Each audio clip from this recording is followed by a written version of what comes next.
And we're live. I've been going live and following a little circle. It's been spinning around and spinning around for quite some time.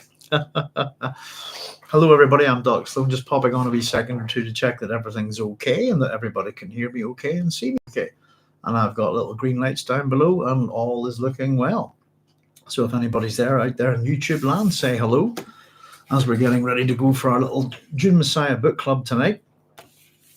And got a couple of wee announcements tonight as well. So we'll just wait for 9 o'clock. But yeah, I hope you're all keeping well. And there's 9 o'clock. And hopefully our video is going okay tonight.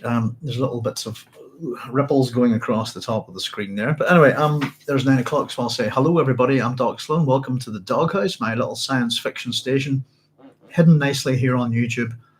And welcome to our Dune Messiah book club. We're on chapter 15 tonight. And I've just written at the top of this, in character, oh, the irony, Denis Villeneuve. So it will be quite interesting to have a wee look at this chapter just in relation to character, I think. And characterization is something that Frank Herbert does, I think, exceptionally well. And you wouldn't know it by the two Denis Villeneuve Dune films, which are, I'd have to say, an abomination of characterization and an absolute, complete assassination of Frank Herbert's characters. But as I was reading this chapter, just little bits of discussion about character, and it just made me think, honest to goodness, about that film. There's Bojack Harkness saying, hey there, Bojack, how are you doing? I'm still getting used to the teeth, folks. I think it's a little bit better. And I'm trying to enunciate a bit better, so hopefully not be slurring too much this week. I was kind of a bit gutted last week because of the teeth and having so much to talk about, and hopefully not being too sibilant. There's Barbara Bilo. Babs, hi, saying evening, Doc, and howdy, Bojack. Hi, Babs, how you doing? I hope you are both keeping well. And yeah, I'm in a bit better form, and a bit better physically, and injuries are going down and all of that sort of thing. So as I was saying, I had to thank a couple of people for sending me little things about my health and little exercises and stuff. And as someone's actually commented that I'll not go into it too much, but they really want to keep me healthy, so that we can get all the way through all 6 of Frank Herbert's Dune novels. And Barbara Bilo saying, you sound fine with the new teeth. Thank you very much. I'm very self-conscious about it. And I suppose whenever you're making sounds, I teach students about sibilants and fricative sounds and all of these kind of things. And I think it's probably because of that I'm very aware of it and very self-conscious about it. But I'm also starting to figure out that what I can hear isn't necessarily what you can hear. Maybe that's not the case. But thank you very much. And yeah, we've got chapter 15 of our Dune Messiah book club tonight. Just a couple of wee announcements before we get going. I made a wee fun advert for the station there that I was trying. It's the second time I've attempted to make a short on YouTube, and it's not let me make it a short, and it's put it into my normal videos. So I'm just going to kind of give up on that, I think, and just shove them into the video section. But it was just a sort of minute-long little video about ourselves, and I thought, let's just go ahead and beef ourselves up a bit, big ourselves up a bit, and try and get a few people into the station. And there's Cynthia saying, hi, Doc, and hi, Bojack, and hi, Babs. Hi, Sam. Hope you're... And yeah, damn Skippy, we want you to stay around through chapter. Oh, yeah. All the way, I think we should be okay. I don't know, a few years ago, I didn't think I'd be making it past 50, to be honest with you. Health-wise and stuff, but no, I'm doing okay at the minute. And these exercises that I've been doing, these wall angels things, really, I've also kind of started trying to do a little bit of Tai Chi, which I managed to get a video of, and all of this stuff's helping me. But I normally do exercises with my shoulders anyway, because they're both wrecked, and both my hands are wrecked quite badly as well. But so I put up a wee minute-long kind of advert for the station, but the wee tune on it is actually a tune I wrote for all of you, oddly enough, and I tried to make it and construct it a certain way to appeal I don't know, I had certain ideas about it. And the wee tune that's in the videos, it's just me playing on the guitar, actually, straight into a microphone. There's no mixing or any of that stuff. I don't have that kind of equipment. But I thought it sounded quite good, and that's the wee tune that goes with the "Won't you come inside, take a shuttle ride, hitchhike, hop on the back of a Hawkman rocket bike, jaunt from your nation to the stars, my destination, because here on the station we have teleportation. So beam me up, Scotty, to Doc Sloan's science fiction station." There you go. That's that wee tune. If anyone wants to check it out, I had fun composing it, I suppose, because I was trying to make it a tune that kind of worked on lots of different levels, and if musically and culturally, if you see what I mean. I don't know. It's a funny little thing, but I've never really kind of constructed a tune like that before. The temptation to put bass and bang a drum and shake some things on it, I thought I'd just leave it the way it was. So there we go, folks. You never know, I might get some words to it yet, but I cannot sing at all. So there we go. So let me grab my book. Oh, a couple of wee announcements. There's my copy of Dune Messiah. Before we go ahead, I'm going to do a wee show tomorrow night, and we're going to try to get back into our Sci-Fi Fridays. And we're going to do it a little bit later, starting at 11 p.m. GMT +1. We've gone on to that now. And tomorrow night, hopefully, to chat in detail about some topics, which I've put up on the wee title card. We're going to have a wee chat about three-body problem, Spaceman, Late Night with the Devil. Also wanted to have a wee bit of a chat about Louis Gossett Jr. as well, who sadly passed away. I'm just, as I said, we're a science fiction station, and we talk about all things science fiction. And Louis Gossett Jr. has a couple of particularly good roles within science fiction. I'd like to have a wee chat about them. So we're going to have a good wee science fiction natter tomorrow night, if anybody'd like to join me. It'll be a bit later, and the idea is that hopefully where I'm at with the Greenwich Meridian, it'll try and balance out, maybe on both sides of the Atlantic, other sides of the world, I was going to say. And just a wee quick note on that I had picked up this, which I can't wait to read. I've actually started reading it, just the first couple of pages, and I like it already. Lovely, right at the very beginning, we've got a nice little Sinus Sole Nihil Sum of Spaceman of Bohemia, which is "Without the sun, I am nothing." So it's a book that based on the Spaceman film on Netflix. I'm really looking forward to reading, but we'll have a wee chat about that tomorrow night, folks. And hopefully as well, I've been putting out a few feelers and stuff, and I have a whole bunch of correspondence that I haven't been able to kind of get tippity-tapping back to, and because my shoulders are doing really well, I'm going to put aside a day this weekend, either probably Sunday, and I'm going to go at all of it. But the other wee thing is just a little bit of correspondence going on between myself and the good folks at Jack Hurutu. And I'm hopefully I just got a wee quick reply. I have to get back to them, but it looks like we'll have a home to a place to be able to put up my PhD. And it's all its glory as a PDF, and hopefully be able to say to you all, head over to Jack Hurutu if you want to grab a copy. So that's really nice of them, and I'm hopefully going to get a wee bit of a discussion going with them. Just want to have a wee chat with them, to be honest. It's not something for the station, but it's been a big resource for me over the years, and I highly recommend it. And also, I'm hoping to have a bit of a off the channel kind of chat with Cara Kennedy tomorrow night as well before we do that program. So it'll be good to catch up with her and find out what she's up to, and hopefully we'll have a bit of a natter with her and see if we can pass on any information about her work as well. So it's been a good week in a funny way, and I hope you are all enjoying yourselves and taking, you have had good holidays and stuff. But myself and my wife, we've just been out on a whole bunch of dates this week, and it's been really nice, just going for dinner and stuff, and it's just something we haven't been able to do in a long time, and I've really, really enjoyed it. So here we go, folks. Let's get cracking. Chapter 15. With our epigraph number 15, the audacious nature of Muad'Dib's actions may be seen in the fact that he knew from the beginning whither he was bound, yet not once did he step aside from that path. He put it clearly when he said, "I tell you that I come now to my time of testing, when it will be shown that I am the ultimate servant." Thus he weaves all into one, that both friend and foe may worship him. It is for this reason only that his apostles prayed, "Lord, save us from the other paths which Muad'Dib covered, with the waters of his life. Those other paths may be imagined only with the deepest revulsion. And this is from the Yam El Din, Book of Judgment. And that's kind of an interesting little thing to get us started with. So we've been questioning, and again, this is a historical epigraph. This is from a book written in the future, and we've already been warned about these kind of things.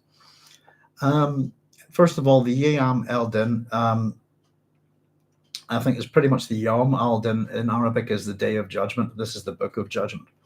So it's a little bit of a reference to that, the Islamic Day of Judgment, if you like, though Frank has it as the Book of Judgment. The audacious nature. He, by the way, as little things to point out here, he in my copy is capitalized every time we see he, and his as well, and him. Dun, dun, dun. I'm sorry, every time I hear the word him, I think of Captain Chaos. He's arguably, but probably my favorite superhero, if he is a superhero, from the Cannonball Run, Dom DeLuise. Let's have a wee look. So very much presenting he, him in a religious light. The language is a slightly religious. And he put it clearly when he said, now we don't know if this is a direct quote from Paul or not. This is from this book. I tell you that I come now to my time of testing when it will be shown that I am the ultimate servant. And I've just written next to this royals. And it's interesting that we can compare that term later on and I can't wait to get there, to be honest with you, whenever we do get to God Emperor. Because the God Emperor is the ultimate predator. Here is Paul saying that I am the ultimate servant. Now, royalty being servants is a crock of you-know-what, and it's certainly a thing that our royal family puts out, that they serve, if you see what I mean, rather than what they actually do. So they don't really serve at all, certainly not in this country. They're parasites, is the best way to put it, I suppose. But that they provide service, this kind of thing, and that they're elevated station and that they take money from everybody in the country. All of this kind of thing is a service to us. And if you believe that, you'll believe anything, I think. So it has the language of royalty, if you see what I mean, certainly in this country. And thus he weaves all into one that both friend and foe may worship him.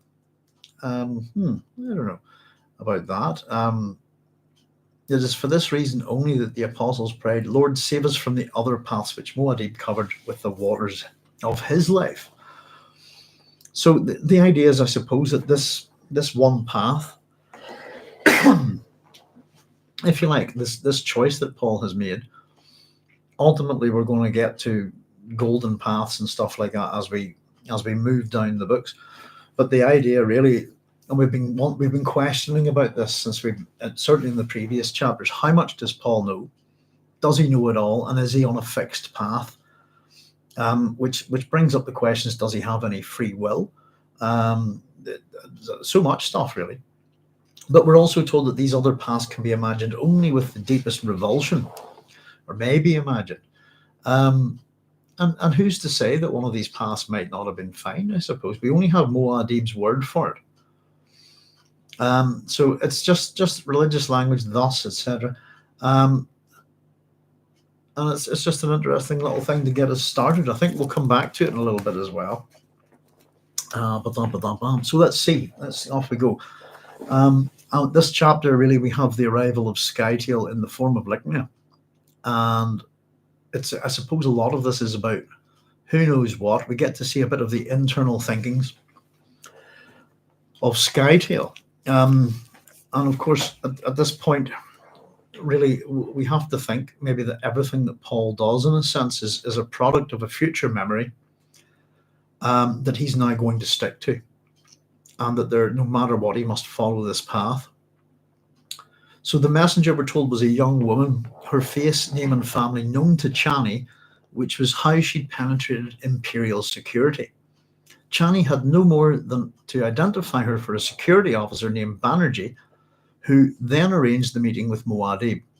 Bannerjee acted out of instinct and the assurance that the young woman's father had been a member of the Emperor's death commandos, the dreaded Fedaykin, in the days before the jihad.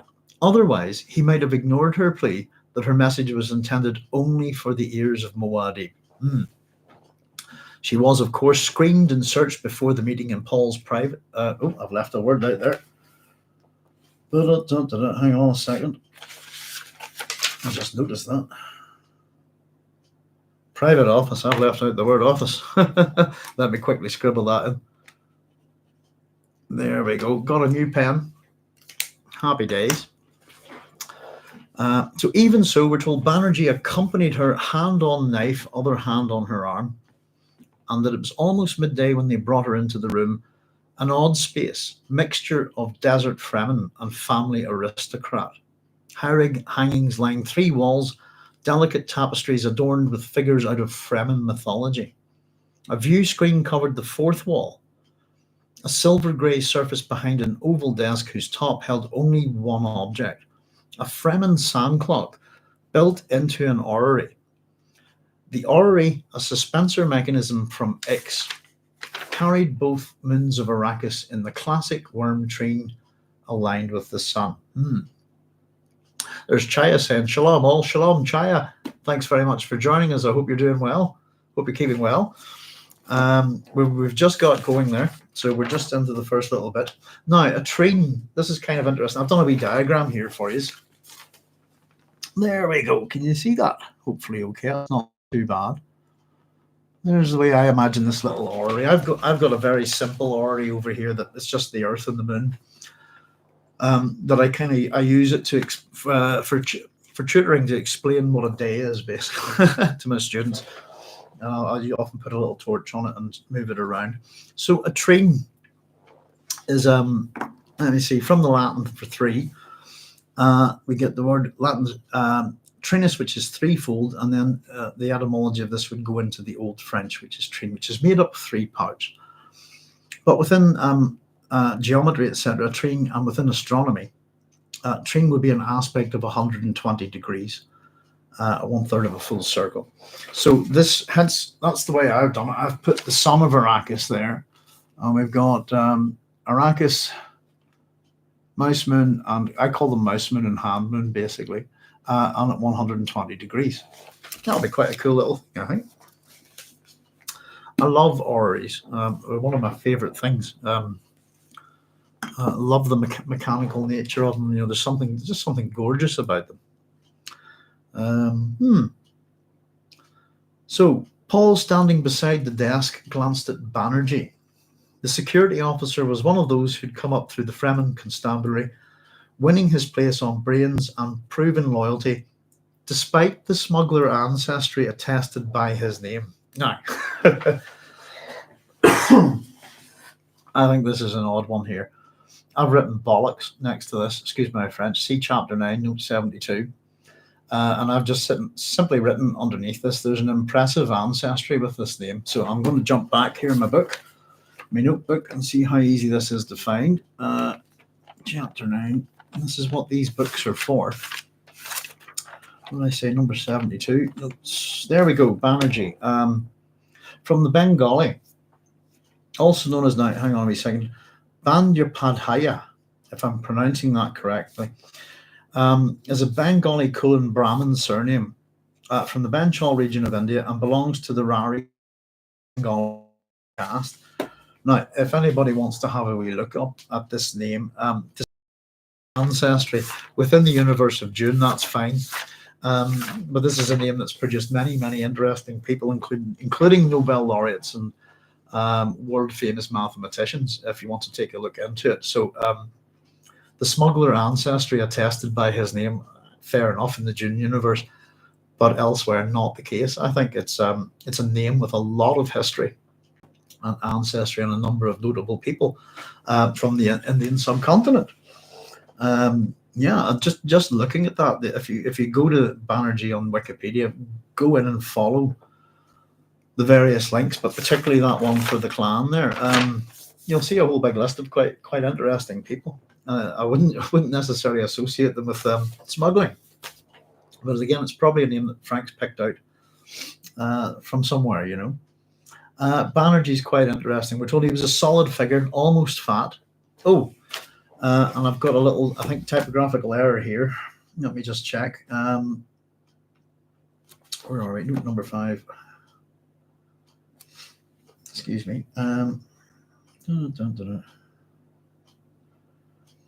Yeah, I've got he was a solid figure, comma, almost fat, comma, and then a capital letter on the next word, wisps of black hair. So I think that's another mistake. There should be a full stop there. Yeah. Let's see. Full stop. Wisps of black hair fell down over the dark, wet appearing skin of his forehead like the crest of an exotic bird. His eyes were blue and steady in a gaze which could look upon happiness or atrocity without change of expression. Both Chani and Stilgar trusted him. Paul knew that if he told Bannerjee to throttle the girl immediately, Bannerjee would do it. I've just sort of kind of, happiness and atrocity, and I just kind of went to see the epigraph, really. I just thought of those, I don't know, possibly those who are friend and foe, this kind of opposition there. But possibly not. But it's an interesting thing. We talk about how people behave around such individuals as Paul Atreides, what people will do to follow. And this is a man who will murder anyone at this man's indication, basically. And that's, oh dear. So Bannerjee says, "Sire, here is the messenger girl Milady Chani said she sent word to." And Paul says, "Yes," and Paul nods curtly. So we get Paul's point of view regarding the girl here. And I think this is quite interesting. If in this chapter, if we think about face dancer technology, if you want, that the face dancer is a product of engineering. And there's Carlos saying, "Hey guys, hi Carlos, how you doing? Thanks very much for joining us. I hope you enjoyed the Acaro Menopus reference. I'm gonna have to do a wee program one day on Menopus. Could happily construct an argument for him being the first science fiction writer. And almost nobody knows who he is. Everybody goes to Lucian. He's the teacher of Lucian, and none of Menopus's works survive, but we know an awful lot about him because of Lucian. And he actually appears as a character in a number of Lucian's stories. We were just saying what you were saying earlier about the wings, Carlos. And the Acaro Menopus is a guy that flies them in on 2 different types of wings, if you like, that give him different abilities. It's a very funny story. And it's one that I'm hoping to narrate soon, actually. Teeth provided. So there you go.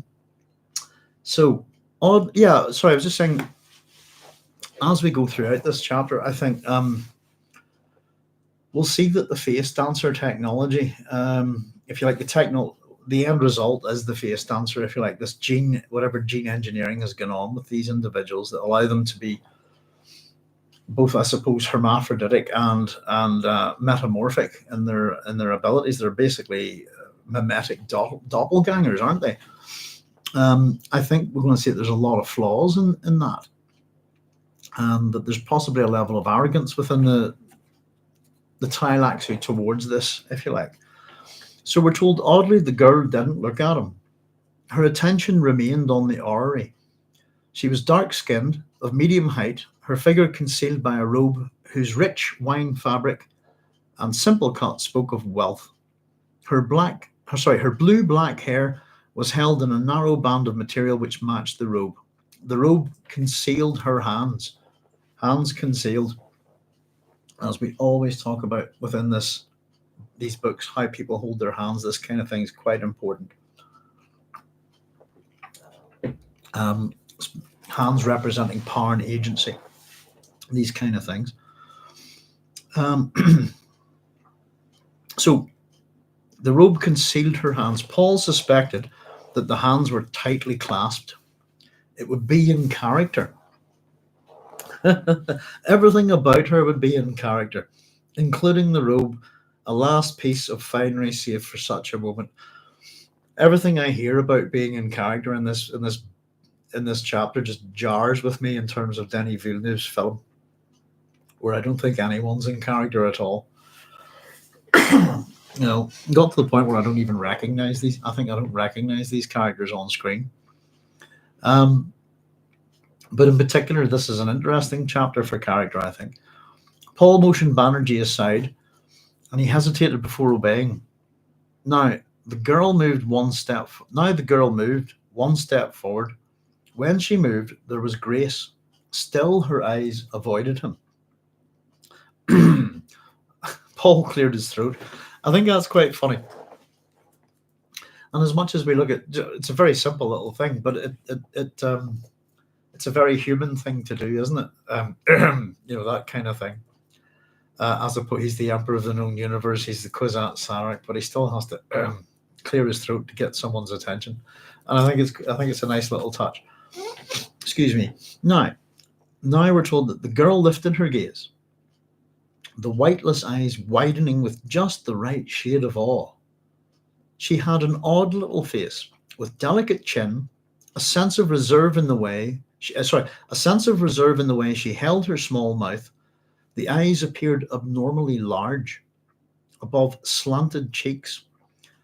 There was a cheerless air about her, something which said she seldom smiled.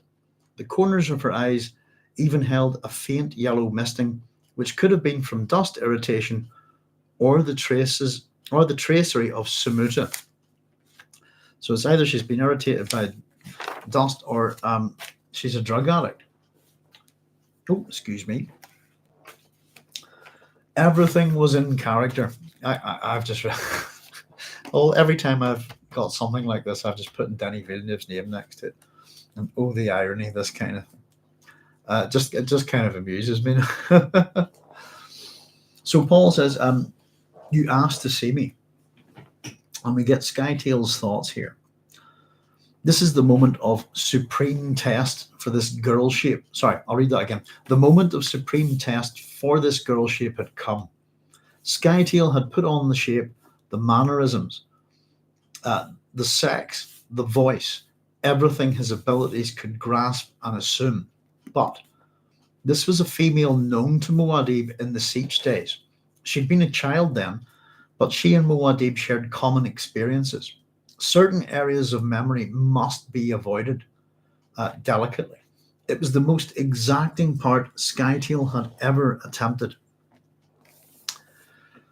Now, Scytale Lichna says, "I am Otheym's Lichna of Muad'Dib."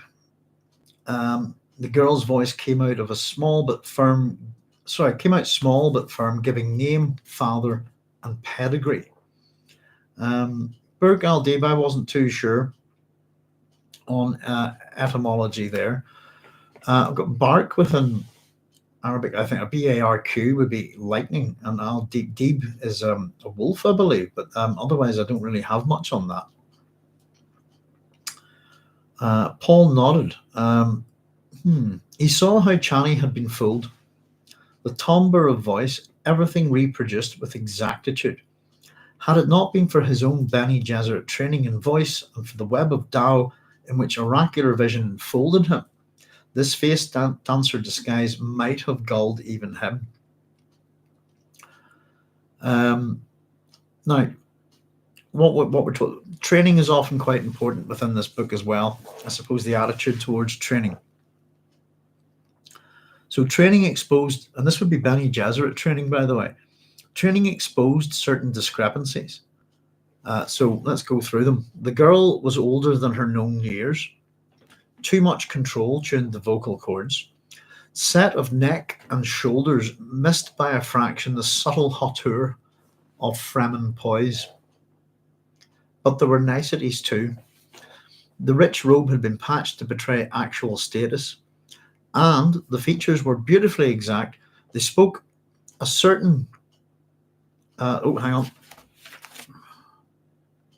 spoke a certain beautifully exact. I think I've messed up here. Hang on, let me check my handwriting. They spoke a certain hang on. They spoke a certain sympathy. Oh, I'll tell you what, hang on. I've written something out twice here. Bear with me a wee second, folks. Features were beautifully exact. They spoke a certain sympathy. What's going on here? Bear with me. I've written something out twice. There we go. Right, hang on. That's my problem. Sorry about that, folks. That was a wee bit confusing. There we go. They spoke a certain sympathy of this face dancer for the role being played. And that's a trait of the face dancers, I think, isn't it?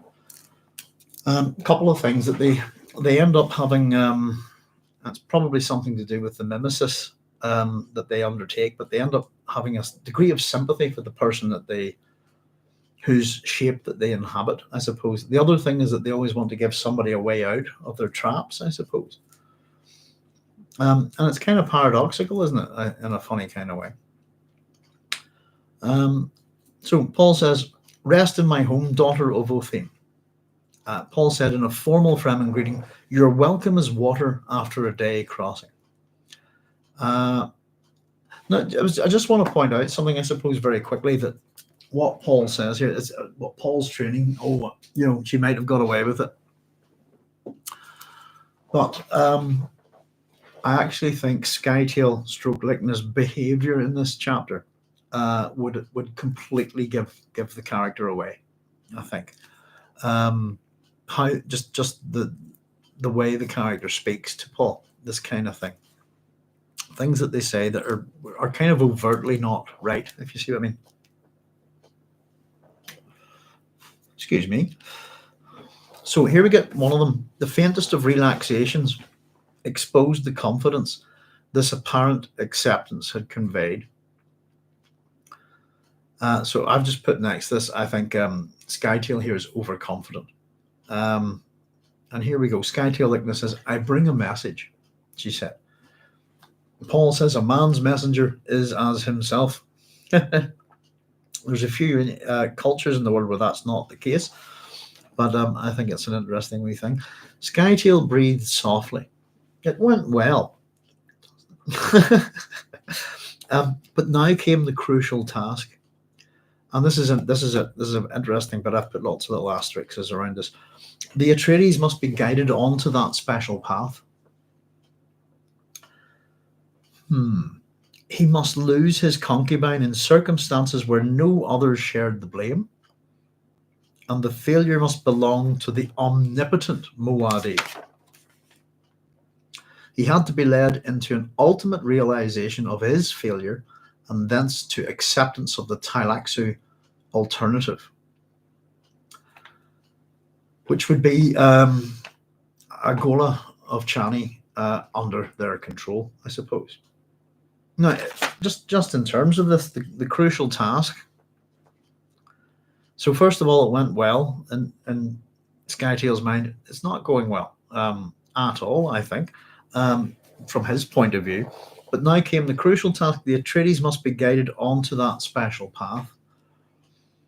And I'm just kind of wondering, what is the special path? What's the end goal for the Tleilaxu? Is this an attempt to direct Paul onto the golden path, or a golden path, I suppose?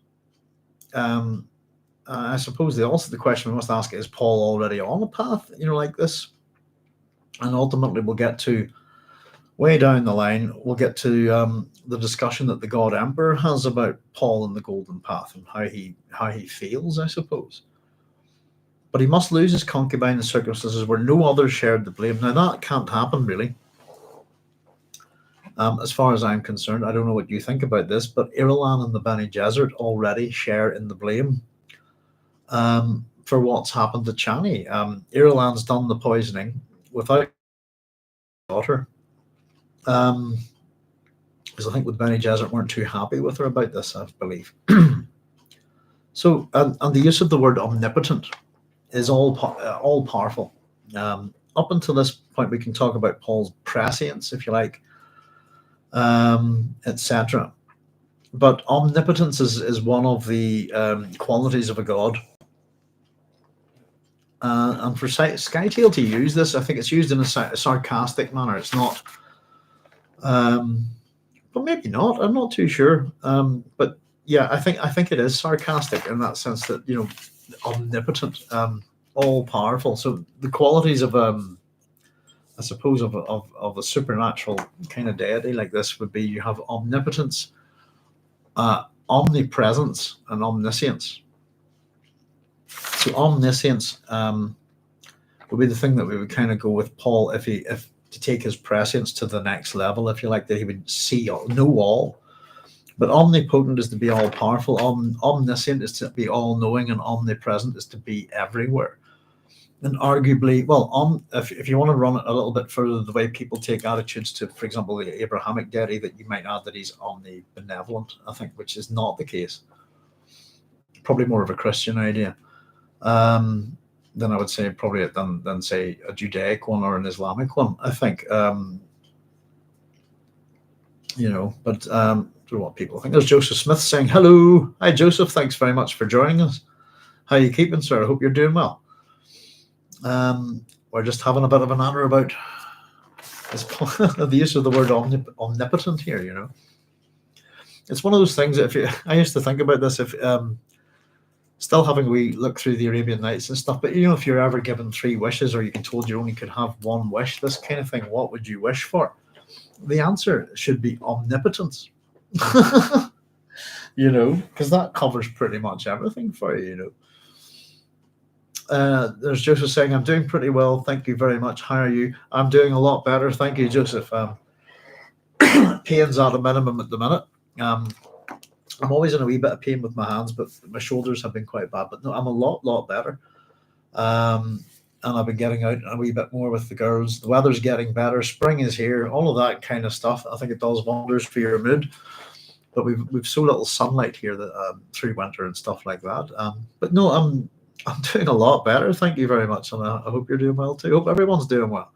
And there's Connor Quinn saying, "Hey Doc and all. Hello Connor, how are you doing? Thanks very much for joining us." But yeah, I'm always not quite right, Joseph. There's always something wrong with me, but I just tend to put it aside. I also have tinnitus as well. Would you believe? You might have seen a couple of episodes where my head just goes like that to the left, and so I'll recover quick from it, but it's like someone's pushed a needle through my brain. Grand stretch in the evening. I'm good, thanks. But yeah, so no, I'm good. I hope you are all doing well. I don't know, maybe is it something about spring?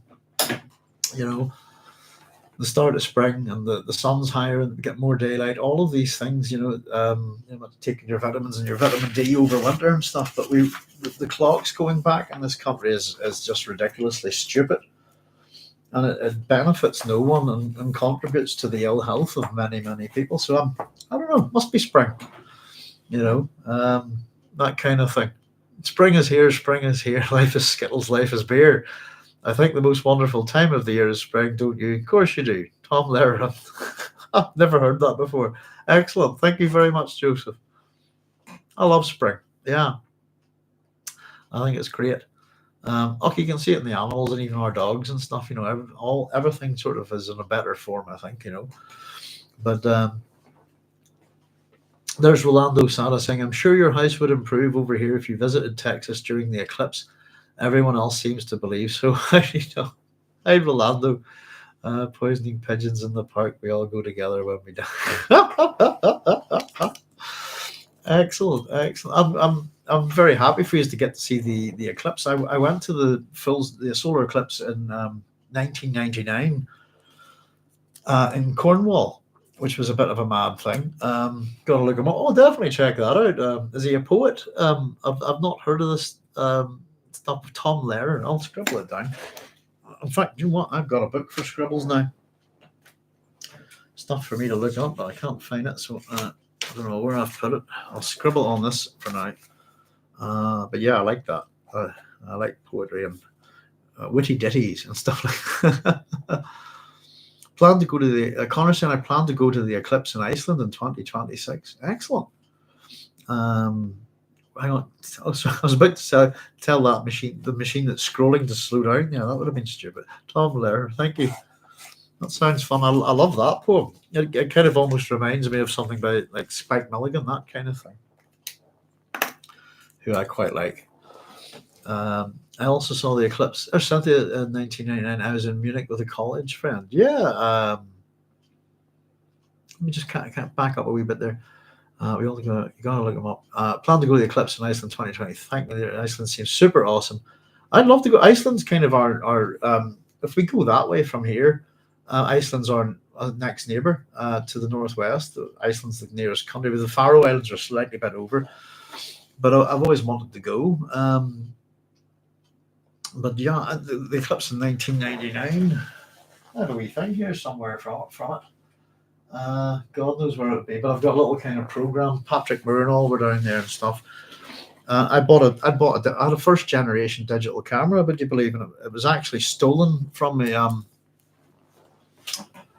the airport on the way to Rome. But I ended up taking photos with this camera, and it was a camera that only worked with had an old SCSI card attachment, if anybody remembers those kind of things. I think it was a Fuji 100 or something. And so whenever totality came, it was very overcast in Cornwall. I won't tell you what else I was doing that day. That's the day, by the way. I've told you about a guy sticking a hatchet in his head. That happened that morning. Because we were popped out to a party with some locals on a farm. And this guy had had a hatchet stuck into a piece of firewood, and he goes, "Watch this!" And he hit the bit of wood against his head, thinking that it would have. It was like that. If you see what I mean, the axe was sticking into the wood, and he slammed the bit of wood using the handle of the axe into his head, and the axe went straight through and split him right down. And I just looked at him and went, "I think you need to go to the hospital, son. What did you do that for?" It was just one of the dumbest things I've ever seen in my life. And an ambulance, yeah, sure enough, an ambulance had to come and take him away. But that was that day. I think, was it the 11th? If I'm remembering this correctly, I don't know what day. It was 11/11, something like that. It's a hell of a party trick. It didn't work. It's I'm not joking. I was just a guest. Nobody. He wouldn't even think he was drunk or anything. But he just went, "Hey, everybody, watch this," and did that, and then he kind of went, and he'd split himself from there down his nose, and just are you okay? I don't think so. You need to go to a hospital now. Rob C. Nesbitt himself. Dear, oh dear.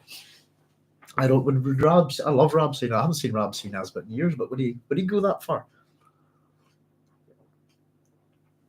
It was obviously an accident, but I think he just didn't put enough thought into it, But yeah, I hope everybody enjoys the. I think we'll get a bit of a partial eclipse here. Excuse me.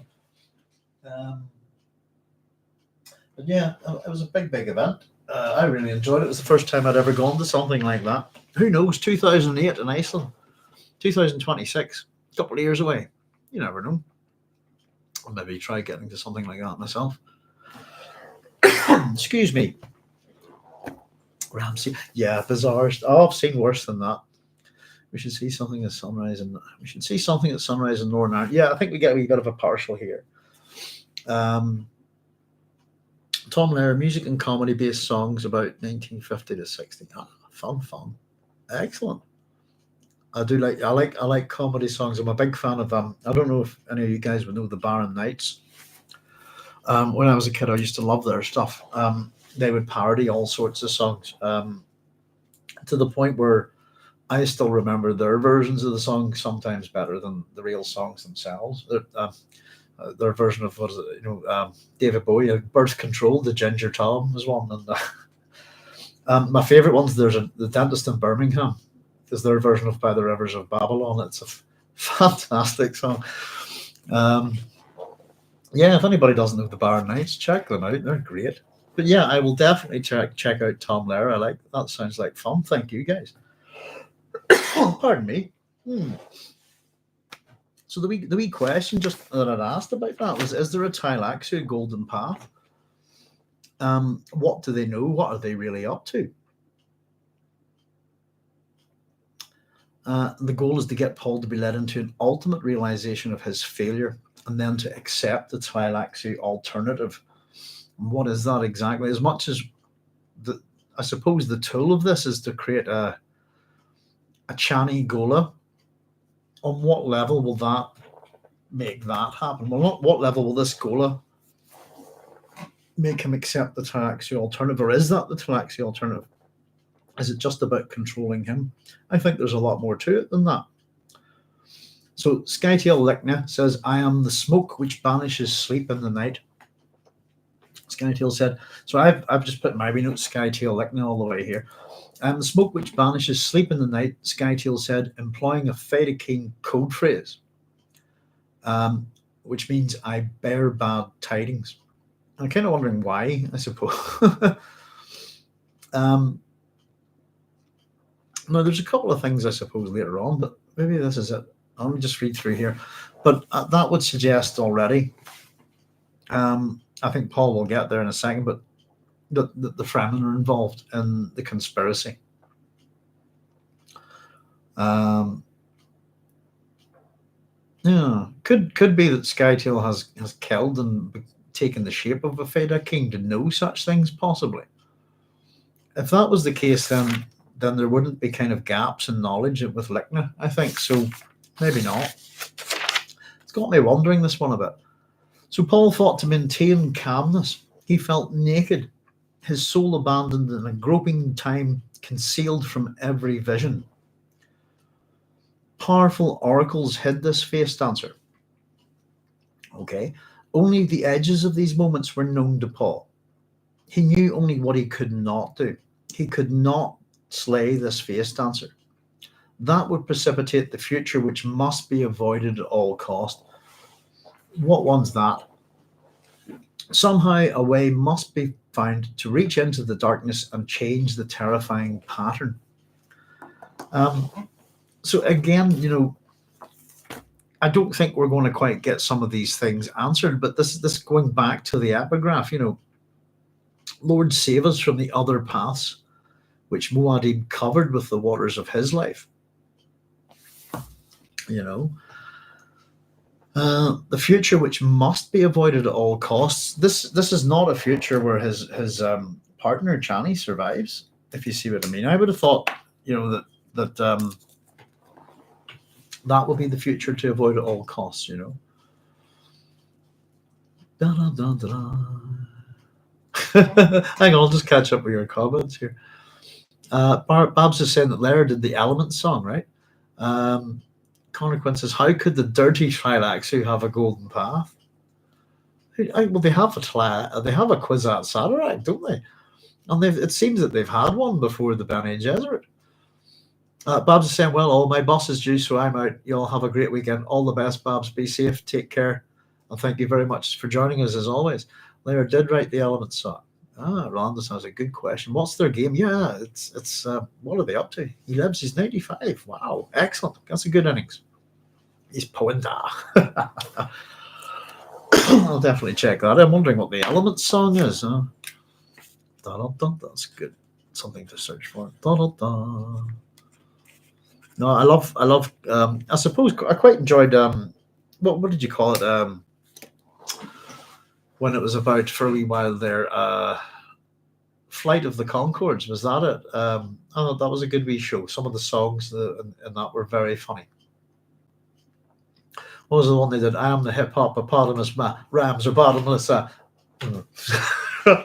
Runs out of rhymes, doesn't he? That was a fun show. Yeah, myself and another chap did a gig in a restaurant, and we called ourselves way back. I suppose I've been in lots of wee different groups. There was another thing called the Three Musketeers, but that was what do we call ourselves? The Blight of the Wrong Chords. Just as a wee bit of a tribute, It was a great show. I really enjoyed it. Yeah. Joke. Fleetwood Mac joke in it, and I don't want to spoil it for you, but if you watch the Flight of the Conchords, there's some brilliant jokes in it. But I love the Fleetwood Mac joke, and I love the things to do in New Zealand joke. New Zealand, The Ring, Lord of the Rings.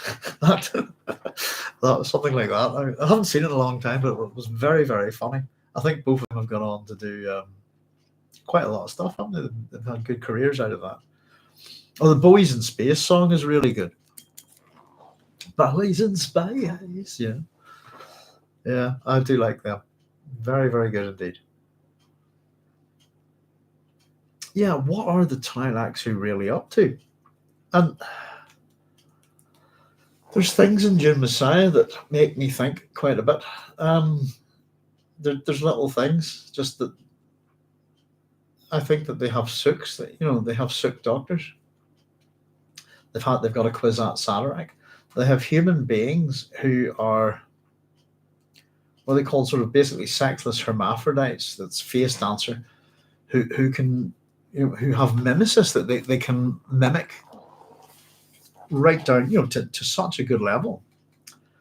Another human being, which I think is pretty. Mimesis is a very interesting thing.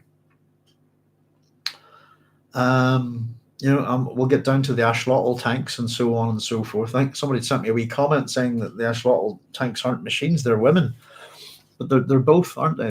Hence their use of the word tank, I think. But yeah, their technology is very much genetic based, and the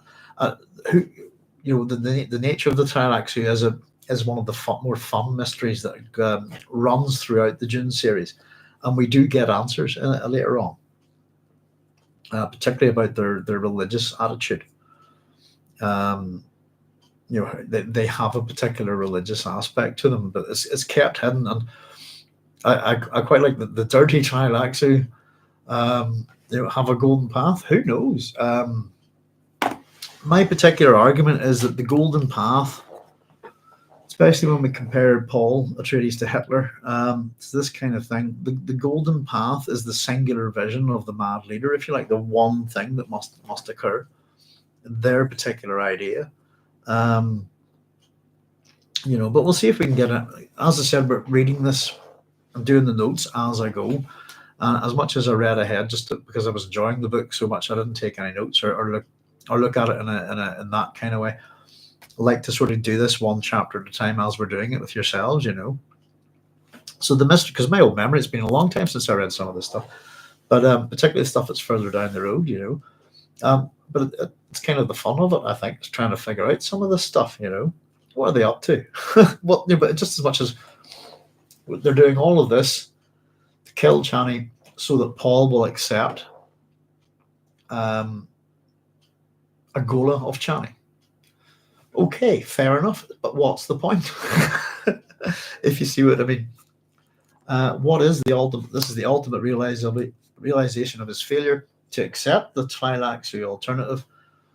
But what then? If you see what I mean. What's the end? There's, and again, possibly plans within plans within plans. And essentially what we have in this chapter is really the trap is being pushed now, isn't it? And what you've got is another Atreides who's aware of a trap, just like in the first book, and he's about to walk into it, just like in the first book. So it's Frank Herbert's talked about the repetition, the reiteration of these themes as you go throughout the Dune series. And it happens quite a bit, I think. So I am the smoke which banishes sleep in the night. In other words, I bear bad tidings. Okay. And Paul fought to maintain calmness. He felt naked, his soul abandoned in a groping time, concealed from every vision. Sorry, I've already read that wee bit. The only thing he knows is he can't kill this guy.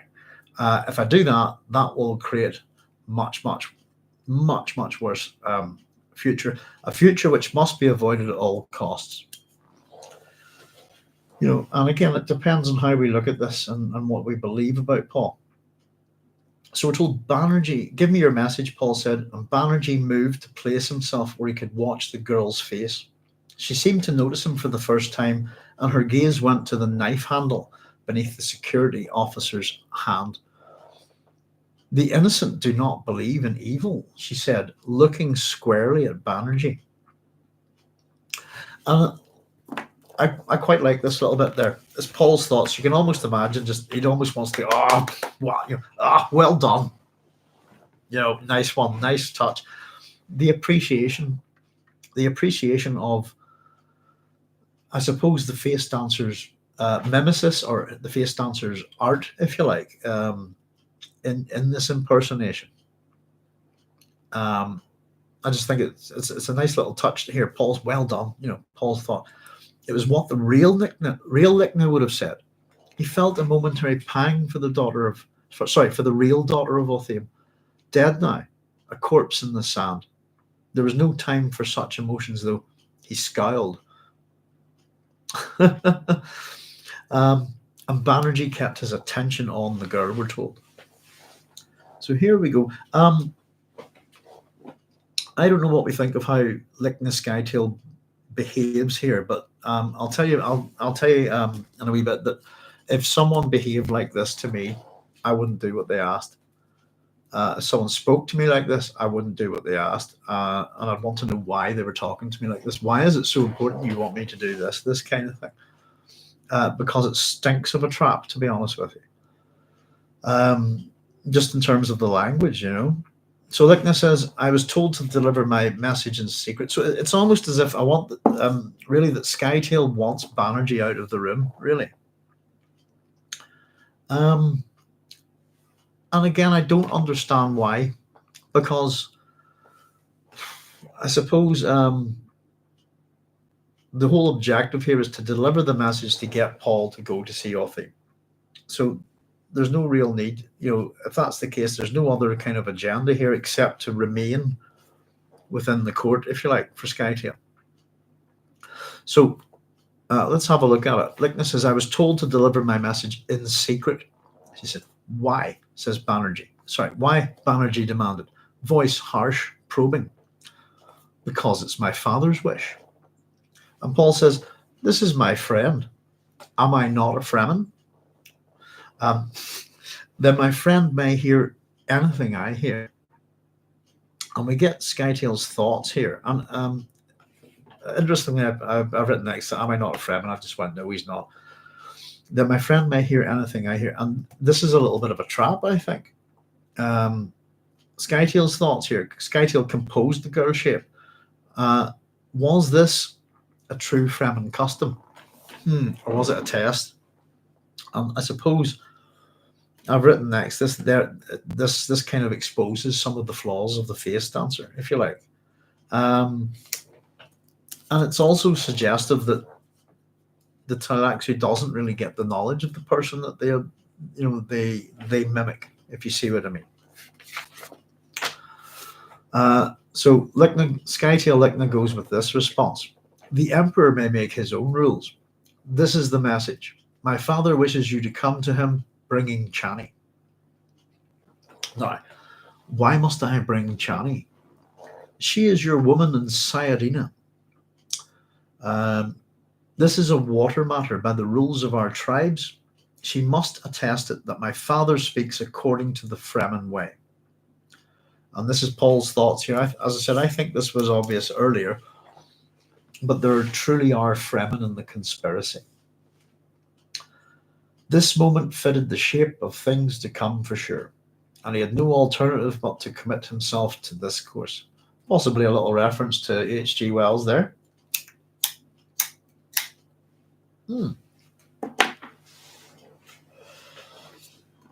But at this point, really, I suppose within the oh, let me move that out of the way there, folks. Smoke coming up in front of the camera. How do we put this? Up until this point, we have the conspiracy, I suppose. We know that the Tleilaxu are involved, the Bene Gesserit are involved, the Guild are involved. For want of a better word, the imperial families are involved. And now we know for a fact the Fremen are involved. And it doesn't really leave kind of much. I suppose that of the main groups within the Imperium, I suppose the thing we don't really see involved in it are the minor houses of the Landsraad, or the great houses of the Landsraad, I suppose. But everybody else is out to get them here, I suppose, and everyone else has an agenda. So this moment fits the shape of things to come for sure. And he had no alternative but to commit himself to this course. So I suppose the question we can ask, pardon me, is up until this point,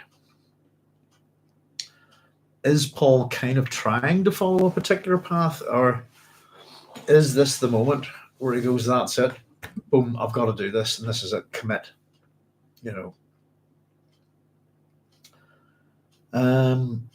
No alternative. Why not?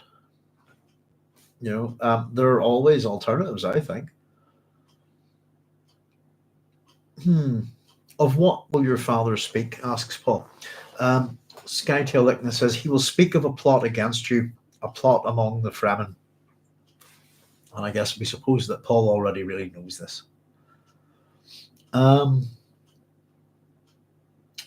maybe this is kind of maybe Lichna reaffirming what they might suspect Paul knows. I'm not too sure. Why doesn't he bring the message in person? Bannerjee demanded. And Lichna Skytail, she keeps her gaze on Paul. My father cannot come here. The plotters suspect him. He'd not survive the journey. Again, Bannerjee speaking here. Could he not divulge the plot to you? How come he to risk his daughter on such a mission? I think that's quite a good question. So Bannerjee's kind of prodding here, isn't he? He's being suspicious. He's a security officer. He should be suspicious. So Skytail says the details are locked in a human distrans carrier that only Muad'Dib may open. This much I know. So I think that's kind of interesting. I suppose we had a wee chat about distrans before. Let me just grab the book. Dune. I'm going to stop doing that. That's how I wrecked my leg. Let me see. And there was something else I was going to grab. Bear with me a second, folks.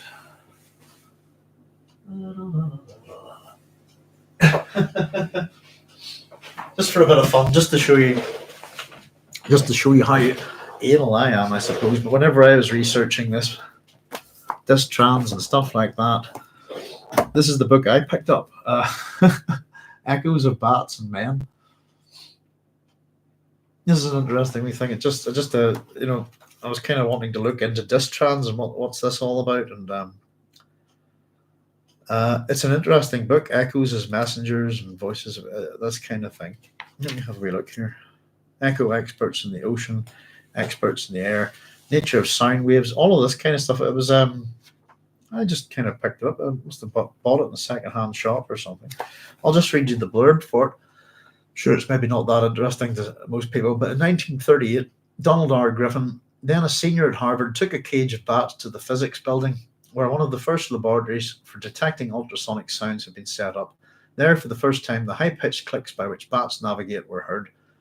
This pioneer experiment has touched off ever-widening research in physical biology, research which has included the investigation of the navigating techniques of animals. Echoes of Bats and Men is a brilliant report on how studies of bats, porpoises, and whirligig beetles, and of electronic radar and sonar are now expanding man's understanding of physics. Dr. Griffin shows how this knowledge may be applied to help the blind to see. There you go, it's an old one, isn't it? What's the publishing date on this? It's an interesting wee book, and I haven't read it. I only read it once, and I read it when I was doing the old PhD, but it was what I grabbed for. First published, copyright 1959 by Educational Services Incorporated. My copy is first published in 1960 by William Heinemann Limited. There we go. From the Science Studies series. So you can, if you go looking, you can learn all sorts of things from Dune if you want to check it out. But yes, let's just have a wee quick look at distrans here. Is a device for producing a temporary neural imprint on the nervous system of Chiroptera or birds. The creature is not aware of by another distrans. So as much as I kind of thought it was a bit like a form of encryption, what I really thought was within the Dune book that it was closer to modulation, demodulation, that kind of thing, like how a modem would work, But yeah, it's an interesting thing. Let's catch up with your comments, folks, a wee second. But yeah, the idea that if you want to take it as encryption, then Paul is the encryption key here for the distrans. But I do look at it in kind of way as a form of modulation, demodulation, using I suppose bats and things like that, Let's just check your comments there. If you're into it, it's hilarious. A great show. Flight. I'm amused. I loved it. I think and it's not an easy thing to write songs that are parodies. If you see what I mean. It's easy enough to make up a funny song about take the words and muck around it. It's not easy to make it intelligent and funny. If you see what I mean.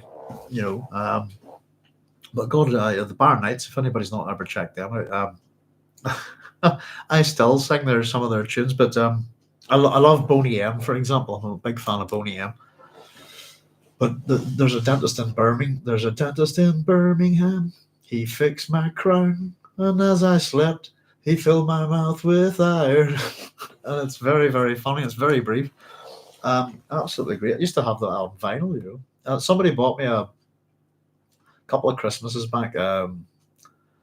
What did I get? I got a couple of nice albums, but I got a greatest hits of Boney M, oddly enough, and I got the Bar Nights greatest hits as well. It's got loads of stuff on it, But yeah, in a very similar vein to that kind of thing, Bowie apparently heard the Bowie song. I thought it was everything about it was it's almost like what we were talking about, Connor. It's almost like they're almost like face dancers, I think, doing Bowie. I thought it was very Bowie, wasn't it? Bowie's in space, and the wee video that they did for us, just brilliant. Was it? Didn't he? It's the episode where he keeps getting visited from. Hello, Brett. I'm 1970s David Bowie from Ziggy Star. It's different versions of David Bowie's that keep visiting him, isn't it? I must watch it again. You just got me thinking about it. I think, I'll definitely have to watch the Flight of the Conchords again. Rolando Salas says, must get things done. Safe travels. All the best, Rolando. Thank you very much. Pardon me. And Joseph Smith saying, seen an article on some tech that might replace the human womb. That'll be interesting. Conor Quinn saying, the Tleilaxu later books had confusing allegiances. They seem to agree with Leto II. And Connor saying it's the Atreides bravura. Hank Langeveld saying, but bat ultrasound, a discovery that precedes my birth.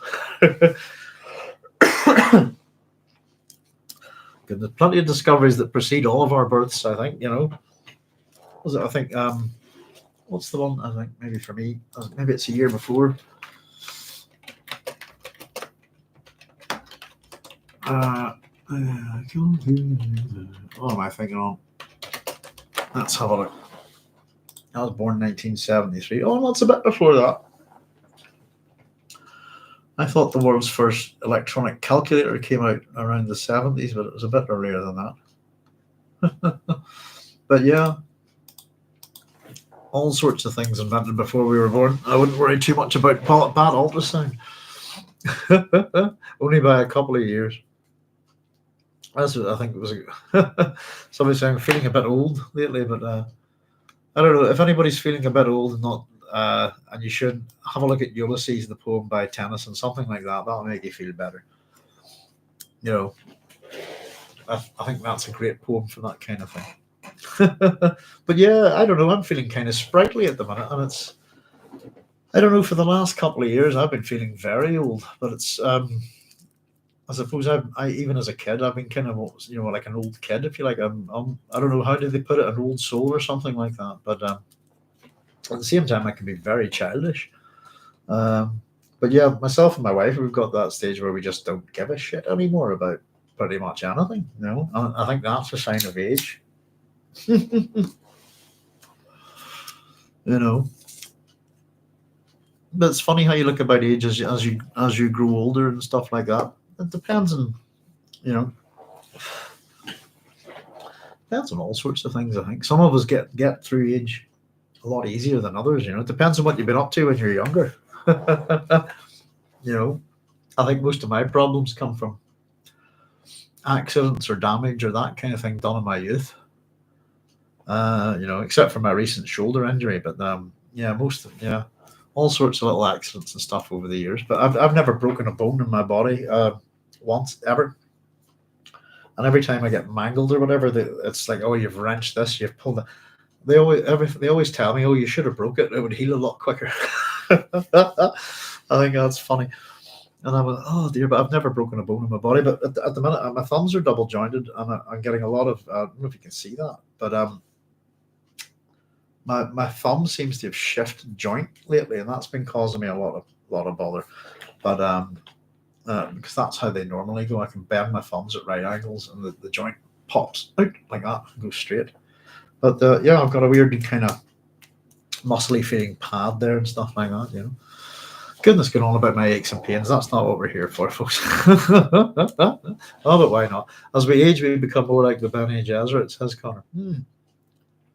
I'm considering the Keith Richards total transfusion of adolescent blood at this point. Carlos, have you ever read Bad Wisdom? Oh goodness, it's by the guys here from the KLF, Bill Drummond, I think, isn't it? That's an interesting book. I think they bump into Keith Richards in Iceland. It's fictional, but it's kind of fun. Kind of partly based on some truth, I think, isn't it?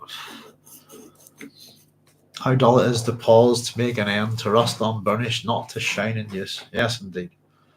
Never broke any bone until my late 50s, says Hank. Well, I've got time to break them yet, I suppose. Oh, dear. But, yeah, I think there's benefits to age, I have to say. And I don't know, as long as you're young at heart in your mind, I think. But there's a lot that comes with life experience, isn't there? Maybe settling down a bit and becoming a parent, that sort of stuff changes you, doesn't it? But yeah, I'm someone who just kept moving my entire life, so I didn't really start to settle down at all until my very early 40s. I got married when I was 41. So didn't I? Yeah, I did. I'm just thinking it's our 10th anniversary this year coming up.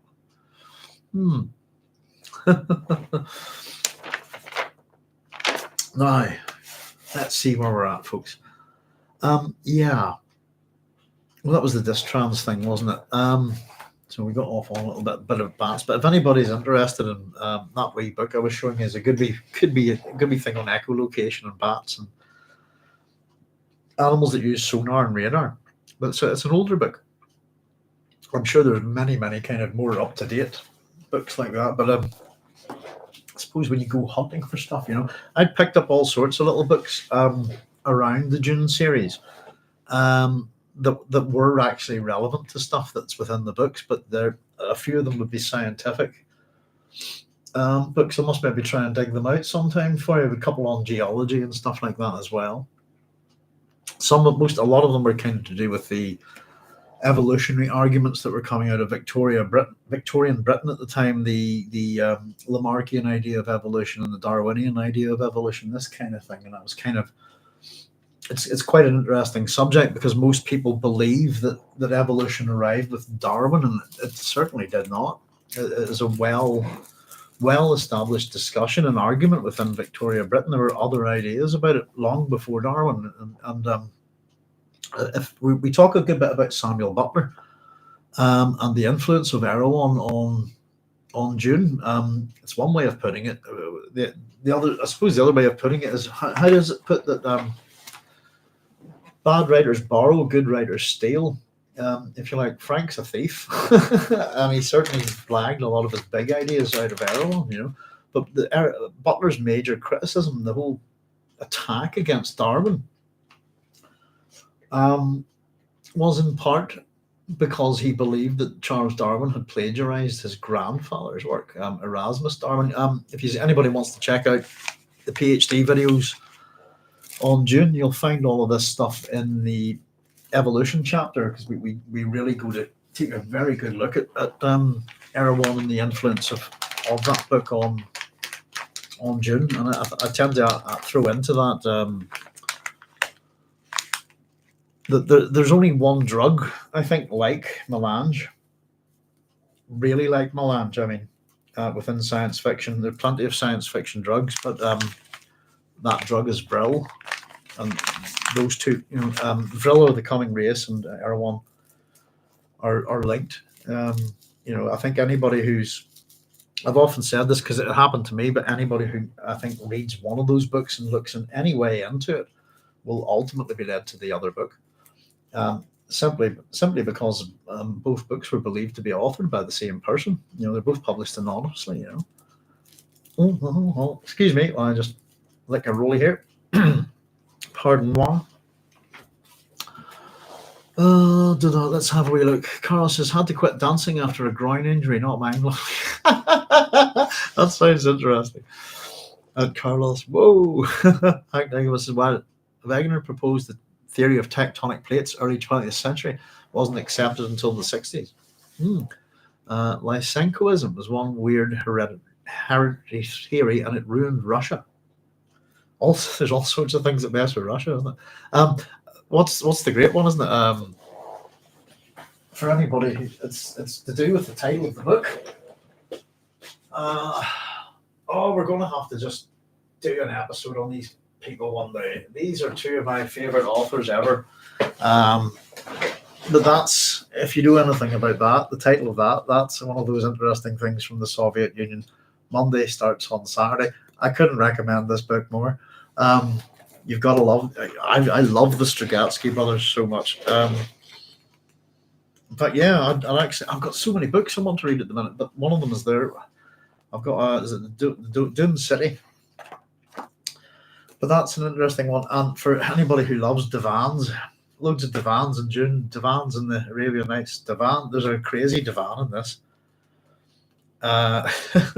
Story number one, just to show you this. The little quotation at the beginning of it is from Nikolai Gogol.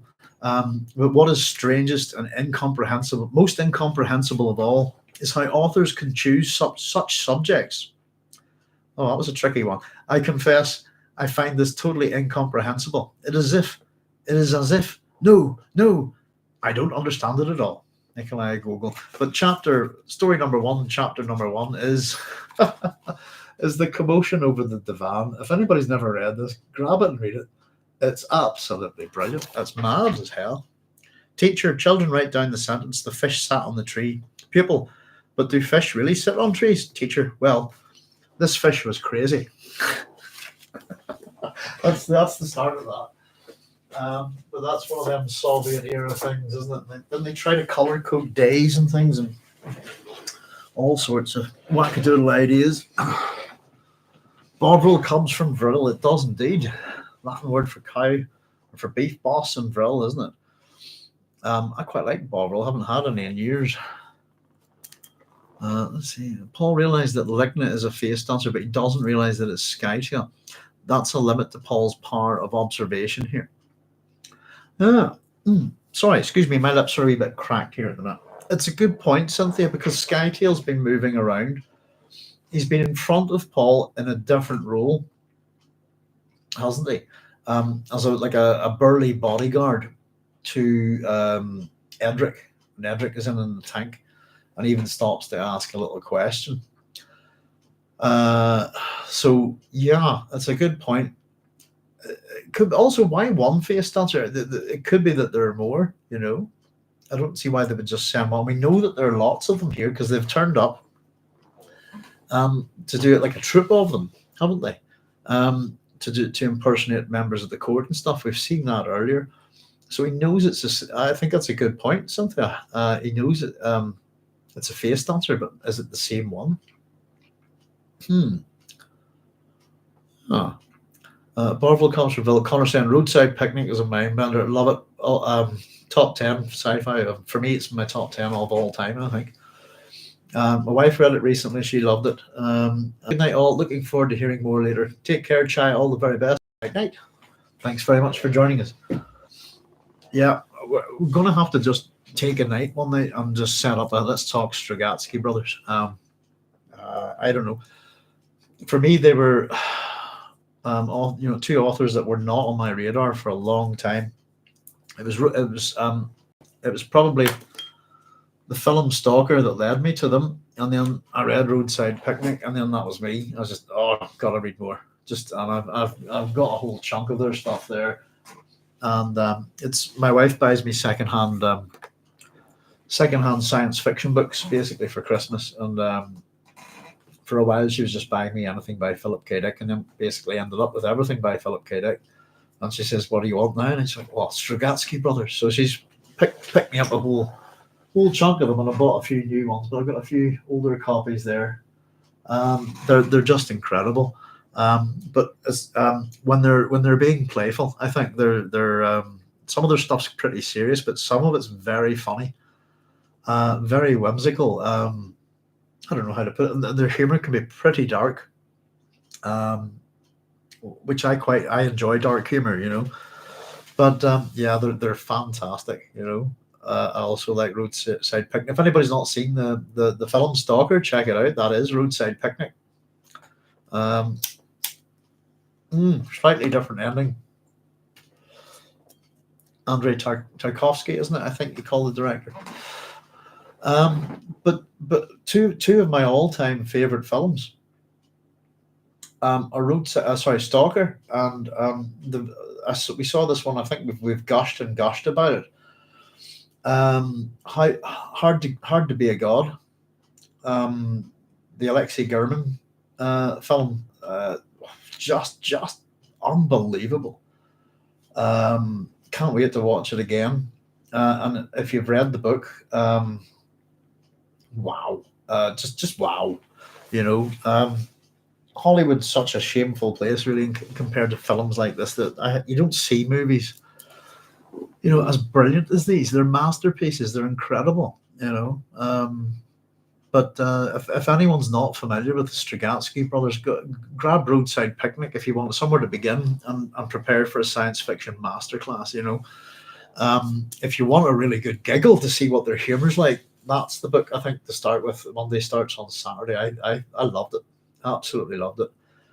And I've read a good I don't know 7 or 8 other books now, I think. Hank saying, once at a small science fiction con, we played charades with a dyslexic lady mimed Strugatsky's Panic in Paradise. That's interesting. I haven't read that one. What was it? One very odd one was The Dead Mountaineers Inn. That's a bizarre one. What have we got up here? The Dim World is the one. The Dim City, sorry, is the one I'm about to get on to. Roadside Picnic, Hard to be a God, and then Monday starts on Saturday. The Snail on the Slope there, and The Dead Mountaineers Inn. And the one I've read most recently is part of a little set of publications of. Let me see. Just quickly find it for you. There we go. 1 Billion Years to the End of the World was the one I read most recently, and it's a little bit darker. And it's a short little novel. That's it there. And it's dark and it's funny and it's a bit weird. I'll just give you the blurb on this one. Mordantly funny tale from Soviet Russia's leading science fiction writers is the story of astrophysicist Dmitry Malyanov.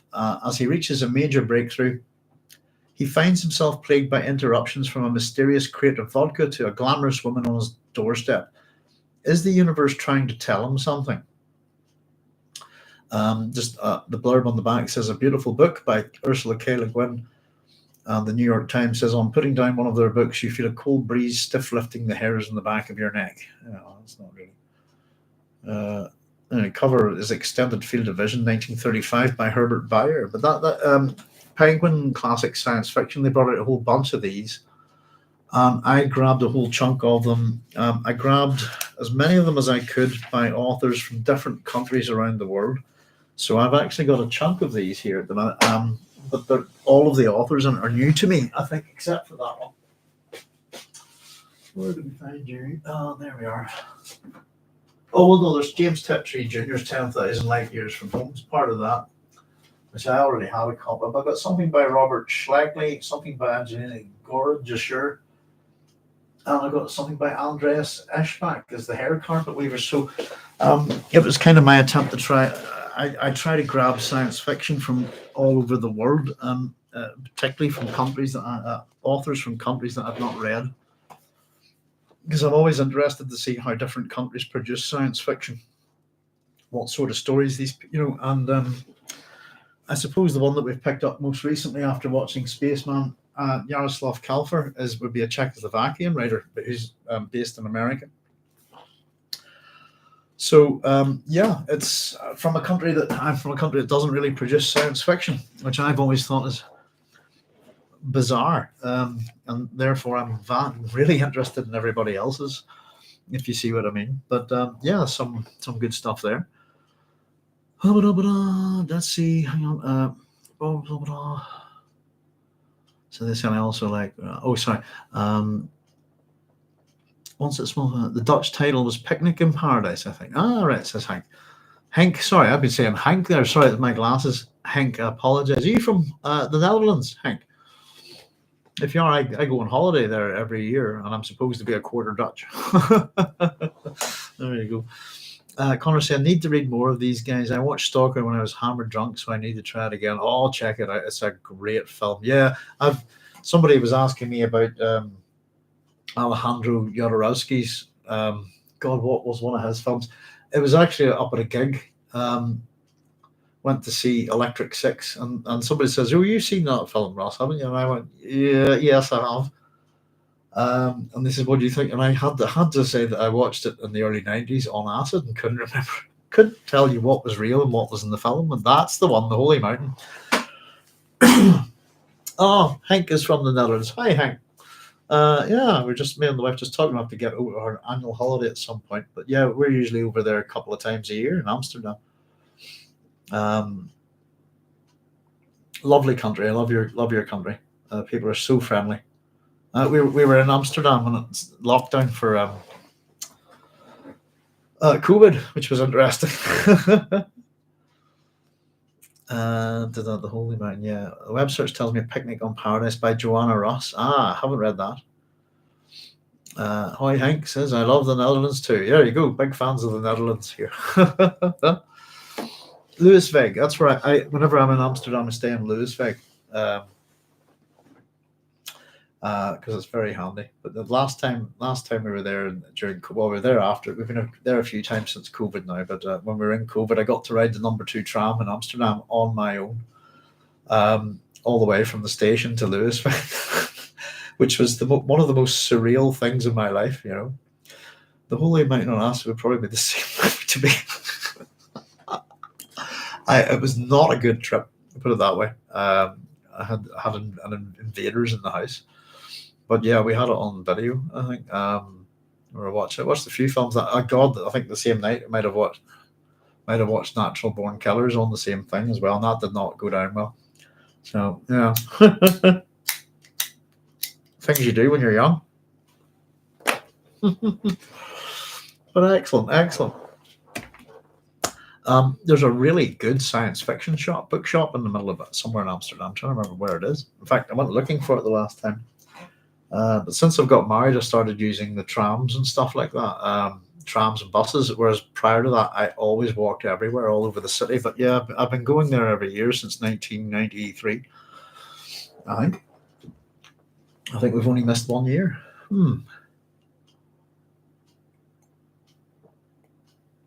We've a tiny... Hank says, we have a tiny monthly gathering with some science fiction fans at ABC in Amsterdam and a small restaurant. The American Book Center. I think that might be it. I'm trying to think. I did pick up some. Would you believe, Hank? I used to go shopping. I used to go to Amsterdam to buy books. That's Spool. Is that Spooey? Sorry. I used to go to Amsterdam to buy books, in particular within the Chinese community over there. They would have Beijing Press. This is, I suppose the early days of the internet, it was really still quite hard to get certain things. And I went shopping there. I would go there deliberately to buy Beijing Press books, stuff like The Water Margin and Journey to the West, this kind of stuff, And it was just simply at one point when I was there, I'd found this shop and they had all this stuff and Beijing Press in English, these editions. And I couldn't have been more happier, but I couldn't get these books anywhere else. So each time I went to Amsterdam, I kept X amount of money to buy one of these boxes. I've ended up giving away most of them, but my got me a new set of the Journey to the West. Of course, you can buy them online easily now, but I still like running around Amsterdam looking at books and stuff. They have an 8mm long science fiction bookshelf, 8 meter long. Amsterdam is such a cool town, says Connor. It feels more like a UK Irish city than anywhere else in Europe, but nicer. It's a lovely place. I really like it. So I spent a bit of time outside of Amsterdam as well. Been down to Breda and stayed up in hang on, I pronounced this right, Waterhongdorp. We stayed there for a wee while, which is a wee village just up north of Amsterdam, Thanks, Connor. The city centre, you hear more English than Dutch, but you can be with Euros, so it feels more Irish. Yeah, it's a lovely place. It's been interesting. I've been going there so long. I mean, I've got my own travel card and stuff, but it's interesting for me how it's changed over the years as well. Like I can't tend to arrive. Oh, that's different. That's going on. Especially some of the big engineering projects you see in the city. But there we go. Very much great place, and welcome to the station, Hank. Lovely to have you here.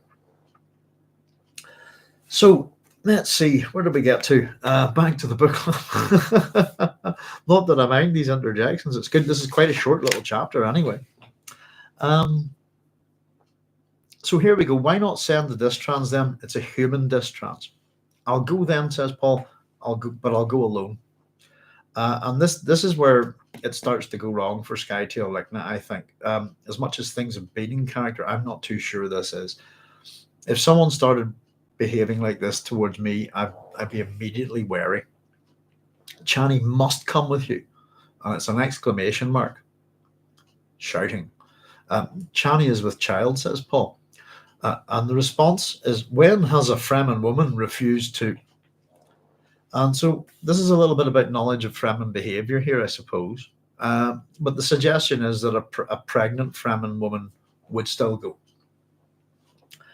And Paul gives her the full SB, if you like. My enemies fed her a subtle poison. It will be a difficult birth. Her health will not permit her to accompany me now. Now, and this is Scytale here. Before Scytale could still them, strange emotions passed over the girl features. Frustration, anger. Scytale was reminded that every victim must have a way of escape, even one such as Muad'Dib. The only thing I've written next to that is why. It goes against all sorts of things, but it's kind of that if you're going to fight somebody, fight to win. Does that make sense? If you want to go to war to win. Don't give your enemy opportunities to kill you. This kind of thing, and it's an interesting, and I think it's a religious aspect of the Tleilaxu. But for the life of me, I can't understand it. Do you know what it reminds me on, actually? It reminds me on what is he called? The killer in No Country for Old Men. And I'm not sure, is it the toss of the coin or the choice, is it? But I'm not even sure if there is a way out. For his victims, it's simply a random thing, but he seems to want to give them some kind of choice, I think. It kind of reminded me a little bit on that. I haven't seen that film in a long time. Hank says, glad to be here. Started following you for the PhD series, first time joining the live stream.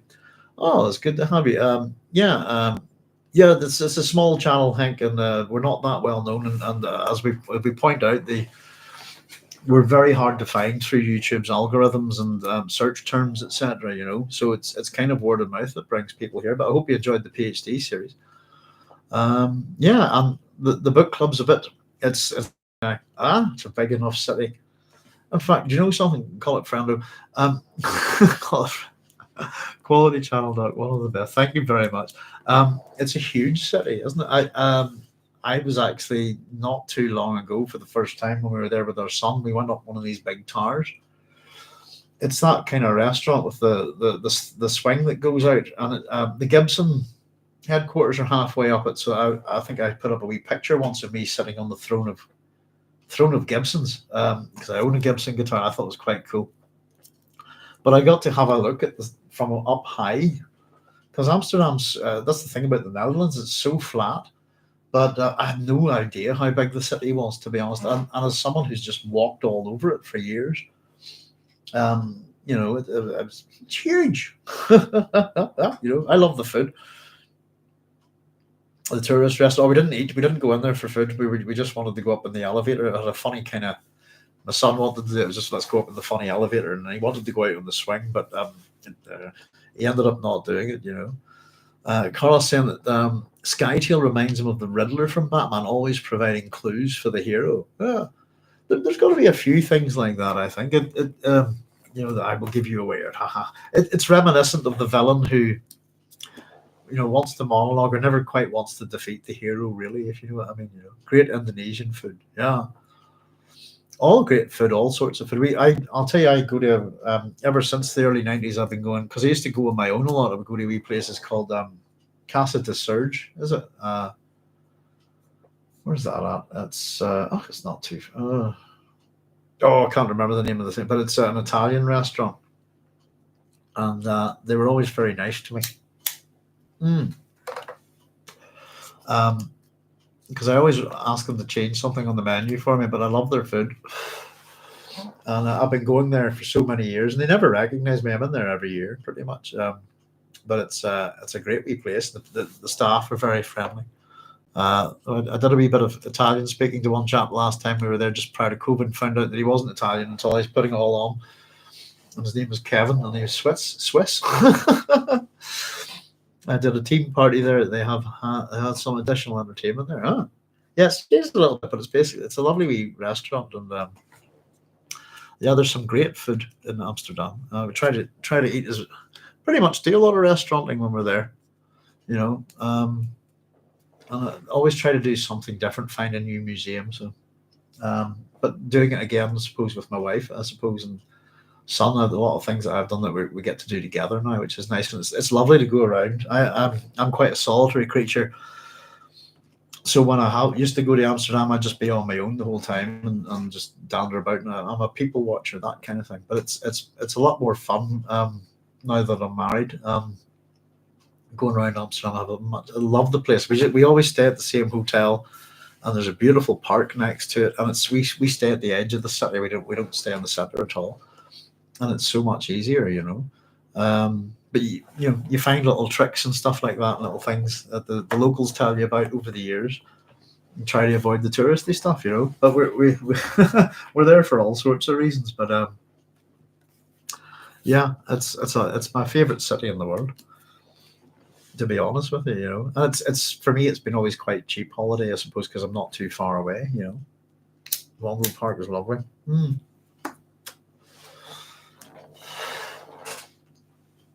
The place we stay down in the hotel's kind of near John Klein's Plain, I think it's called, and all the streets are named after blues and jazz greats. There's Billie Holiday Street, and goodness, I can't remember them all, but it's down there, and the park there's gorgeous, and there's all these rabbits, and so we and believe it or not, the hotel that we stay at next door to it, there's a spar, and it's maybe not surprising to you, Hank, but this we have spars here, but that spar is like just incredible, and we love it. And we go in and get our fresh orange juice squeezed from the machine. It's just like, God's sake, what are the spars like here compared to at home?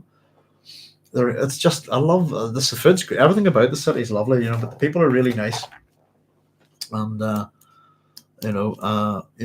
they're always very friendly and always feel safe there, which is quite important, I think.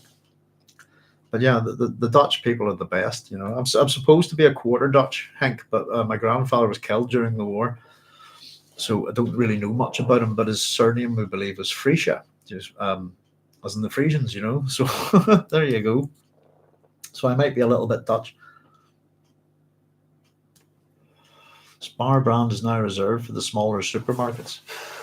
I suppose the hotel that we stay at, the stuff's not great, but the hotel itself is in a good area, and we don't really eat or drink in it, but we go to the Spar, and we get to us it's brilliant. It's just because we're eating out and stuff like that, but we want to grab stuff for breakfast, and it's pretty cheap actually compared to a lot of places these days, and it's just that we get our sandwiches and get a bit of bread and buy a bit of ham and cheese and stuff, and just to make up a bit of breakfast and get a bit of snacks before we head out. But it's just really handy. And there's Lewisweg's quite, yeah, I stayed in there. It's lovely.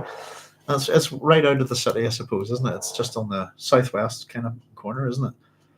Yeah, FEB Autumn Circle. Oh, oh, there's so much about Amsterdam. You know, we can rage about it for days. You know, very open society compared to ours. Right. I was going to say something, but I won't. I thought it was just funny, but the one export that Holland has given us is the orange, orange House of Orange, which is a joy over here. But apart from that, there you go. But they have very good weed indeed. That's one of the reasons why we would go, I suppose. But yeah, my first time there was 1993, and went on the boat from Harwich to the Hook of Holland, and then on the train, that sort of thing. You know, the Orange FEBO Bible. The Dutch royal family is the House of Orange Nassau, isn't it? I believe.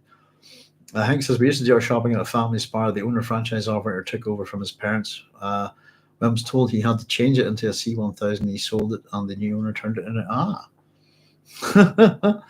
Yeah, it's one of those things because we don't hit supermarkets and stuff too much, I suppose. But yeah, COVID was interesting when we were there. And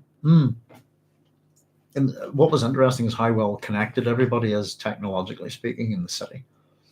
The city just shut down like that, but everybody knew it was coming. And we were in a restaurant, a couple of doors up from Surge's, actually. Yeah, and they kind of let us, the people in the restaurant kind of let us know what was happening and stuff, you know. But they shut everything in the town. And what was really interesting was in terms of trying to get food. One kind of shop stayed open, some kind of loophole, but chocolatiers basically didn't close at the same time as all the other places. We found a chocolatiers that did all these big solid chocolate eggs, pardon me, and sold all sorts of croissants and stuff. So we had another 2 whole days to go in the city when it was locked down. And I went out and got my jacket, did my hat, and got my bag on, and did a kind of Indiana Jones and went questing for weed before everything shut. I managed to get the one place that was open and cleaned them out. So we had a great couple of days just hanging around the hotel, you know. It was lovely. But yeah, we were back a couple of more times since then. It's and we'll be back this year, hopefully. So you never know. We'll maybe head over to one of those sci-fi things. Spar was the village shop. Yeah. Yeah. Our Spars are very different. That's all I've got to say. Yeah. Yeah. So Chinese with child, when is a Fremen woman refused to? A little bit of knowledge of Fremen behaviour there. My enemies have fed her a subtle poison. It'll be difficult birth. Her health will now not permit her. And this is where Scytale loses a bit, I think. He's being quite pushy here. Chani must come with you. That's an imperative, isn't it? It's almost like an order. Excuse me. But before he could still... Strange emotions, we're told, by the way. I think that's interesting. Passed over the girl's features. Frustration, anger. Every victim must have an escape. So we're told then that the conspiracy had not failed, though. This Atreides remained in the net. He was a creature who had developed firmly into one pattern. He'd destroy himself before changing into the opposite of that pattern. That had been the way with the Tleilaxu Kwisatz Haderach. It'd be the way with this one, and then the Gola. I'm wondering which Gola they're talking about here. So Scytale sees that the conspiracy has succeeded here, not failed. The Atreides remained in the net. He's still in the trap. We know that Paul's aware of it. He was a creature who developed firmly into one pattern. So is this the case really where that's what Paul is now? That he's on a road, if you like, he's on this path. And I suppose it's interesting when we've been told this about the Tleilaxu Scytale before, that he ended up killing himself, which is right out of Erewhon, by the way, folks. The pre-Erewhonians all have prescience, and they all pretty much kill themselves within 6 months, is what we're told in Erewhon, because of the prescience. Drives them mad, basically. So this is the pattern that fits. This is what had happened to the Tleilaxu Scytale. Paul's Scytale, it'd be the way with this one. He expects Paul to end up destroying himself just like the Tleilaxu Scytale, and it'd be the way with this one, and then the Gola. I'm curious which Gola they mean. Is it hate, or is this the Chani Gola that they're talking about? Who knows? And what characteristics would the Chani Gola have? Scytale Lichna says, "Let me ask Chani to decide this," she said. Now that's pretty cheeky. "I have decided it. You will accompany me in Chani's stead," says Paul. Another exclamation mark at the end of this one. "It requires a Sayadina of the right." Again, that's probably something that Denis Villeneuve's going to have to rewrite if Chani's a death commando and not a Sayadina. And Paul says, "Are you not Chani's friend?" And Scytale's thoughts here are boxed. Does he suspect? No. And I think this is interesting. He's being Fremen cautious, and the contraceptive is a fact. Well, there are other ways. So again, we get to see, this is one of these things where we get to see the internal workings of characters within Dune, and that they're not always correct, are they? They don't always get things right. And Scytale's opinion, possibly of himself, is possibly higher than it should be. And it seems that the abilities of the face dancers aren't quite as honed, perhaps, aren't quite as fully evolved, and it's possibly a thing that they need to be put out and tested and gain experience. I don't know, but am I caught here? Now, let me ask Chani to decide this. He's asking him a question, but I want your partner to decide it. Is really rude, to be honest with you. Does he suspect a bug trap? This kind of thing. And then he goes, no. And it reminds me of what Paul said in the previous chapter, to be honest with you. In his own mind, when he was thinking about in his attitude to Chani, I think, and he asked himself, was it something, is this evil, this kind of thing? Let me see if I can find it. Why? Well, it's not that. But was it evil? He wanted to prefer Chani to an heir. By what right did he make her choice for? Foolish thoughts. Who can hesitate given the alternatives? And that's kind of who could hesitate? He kind of clears himself there, doesn't he? It just kind of reminded me a wee bit about that. But these people are, to a degree, fallible.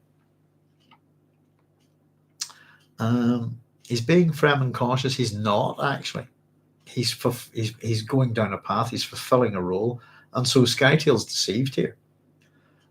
My father told me I was not to return, that I was to seek asylum with you. He said, "Do not risk me."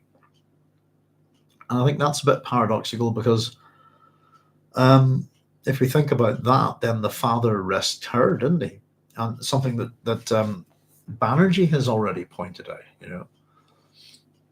So this in Paul's path seemed to brook no deviation, but why should a pattern only have one opposite? What does this belief tell us about the Tleilax? That's a bloody good. We have that hauteur with the poise that's not quite right. The Fremen would have a haughtiness about them. I kind of get the same thing from Scytale, but I think it's the doubts that he might have. It's okay, but what does it tell us about the Tleilax? It's a good question. Remember, we're only meeting them properly in this book for the first time. We've not had a degree of setup within Dune, and even they're only mentioned once in Dune, just within the terminology of the Imperium, aren't they? But it's this is what I like about the Tleilaxu, and they're an interesting bunch, aren't they? And they're certainly going to be set up as kind of the main villains, if you like, if we could put it that way. But yeah, the questions all beg: what are they really up to? What would happen after this if they get what they want?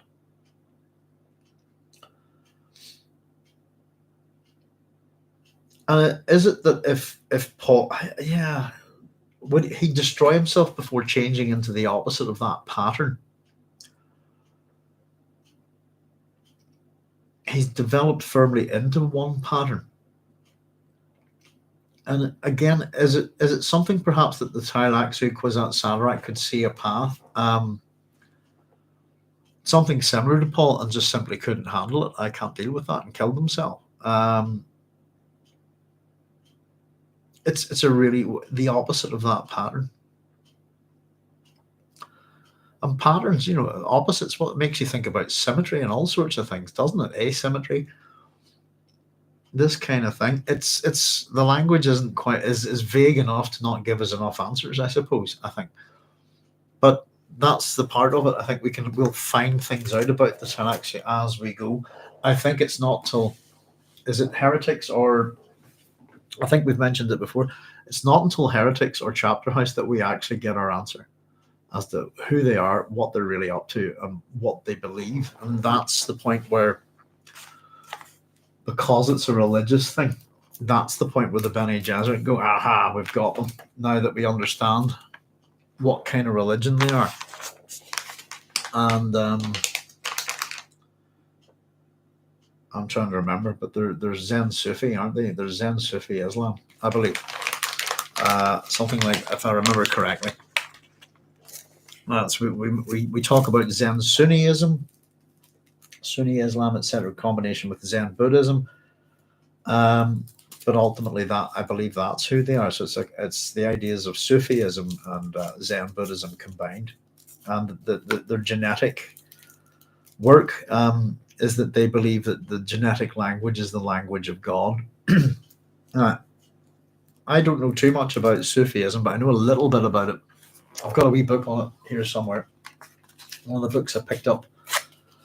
I'll see if I can dig it out, possibly for the next time, called Universal Sufism. But where I would know a bit about it is from reading about Richard Francis Burton, who engaged in a number of kind of religious beliefs, etc. And Sufism was one that he got quite into.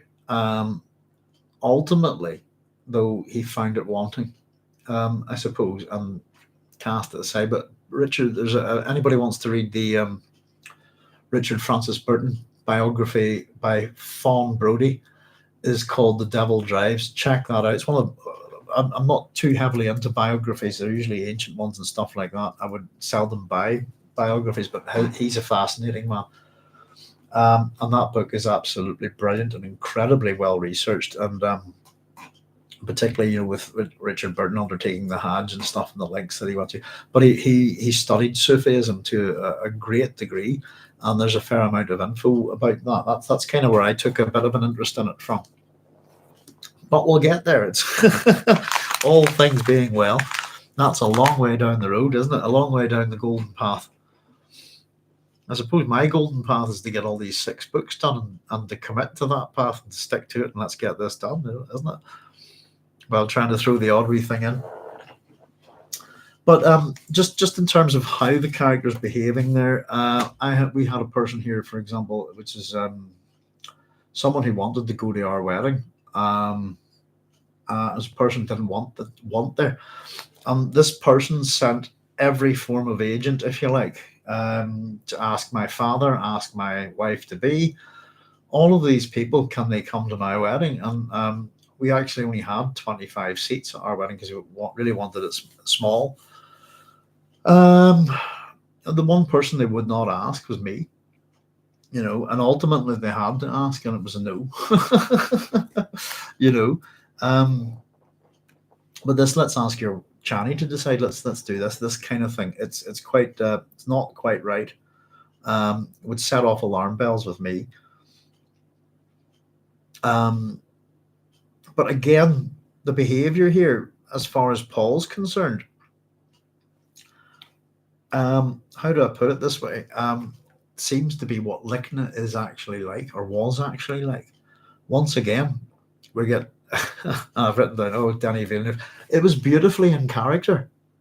He couldn't deny this asylum. She'd plead for. Sorry, he couldn't deny this asylum. She'd plead Fremen obedience to a father's command. No, I think this is where it really falls down. Paul says, I'll take Stilgar's wife, hurrah. You'll tell us the way to your father. And this is the mistake here. How do you know you can trust Stilgar's wife? Oh dear. Now, I've just written, that's revealing, and that's a big, big mistake. He might as well just have asked, how do you know, can you trust Stilgar? At which point, we do know that Lichna's been in Siege Tabar. We're going to find out a little bit more about it. But that's a mistake. Completely and utterly. How do you know you can trust Stilgar's wife? Really? That would suggest to me, if this is not a Fremen. This is not a Fremen who's been around Siege Tabar, this kind of thing. Paul says, I know it. And again, Lichna says, but I don't. And that's another mistake. Paul pursed his lips then. So my point is, I think if Muad'Dib hadn't known, didn't have prescience about this matter, and we could just, if we removed all of that and we had this trap sitting in front of a normal emperor with normal abilities, these are the things that would make me go, who the hell is this? This is not Lichna. I don't care what's going on. Lichna would not say that. A Fremen from Siege Tabar would not say that. That's the way I look at it. I don't know if you guys agree with me or not, but I think that's a big mistake on the character's part. It suits kind of the arrogance of the character, if you like. But I don't. Paul pursed his lips then, well, does your mother live? My true mother has gone to Shai Hulud. My mother's dead. My second mother still lives and cares for my father. Why? A little bit more about Fremen relationships there, I suppose. My second mother still lives and cares for my father. Why? She's of Siege Tabar. Yes. And I've written next to this, then why would she not know or trust Stilgar's wife? Simple as that. You know, and this is Hera we're talking about, who technically, I suppose, going back, was Paul's not quite wife, but servant, if you like. And this is also the mother of the children by both Jeff and Jamis, if I'm not mistaken. So, you know, and there's a lot of stuff went on that back then, even if this little kid was young. I think it's these are the real mistakes for the face dancer that should give him away. But because Paul's following a path, we're going to run with it, if you see what I mean.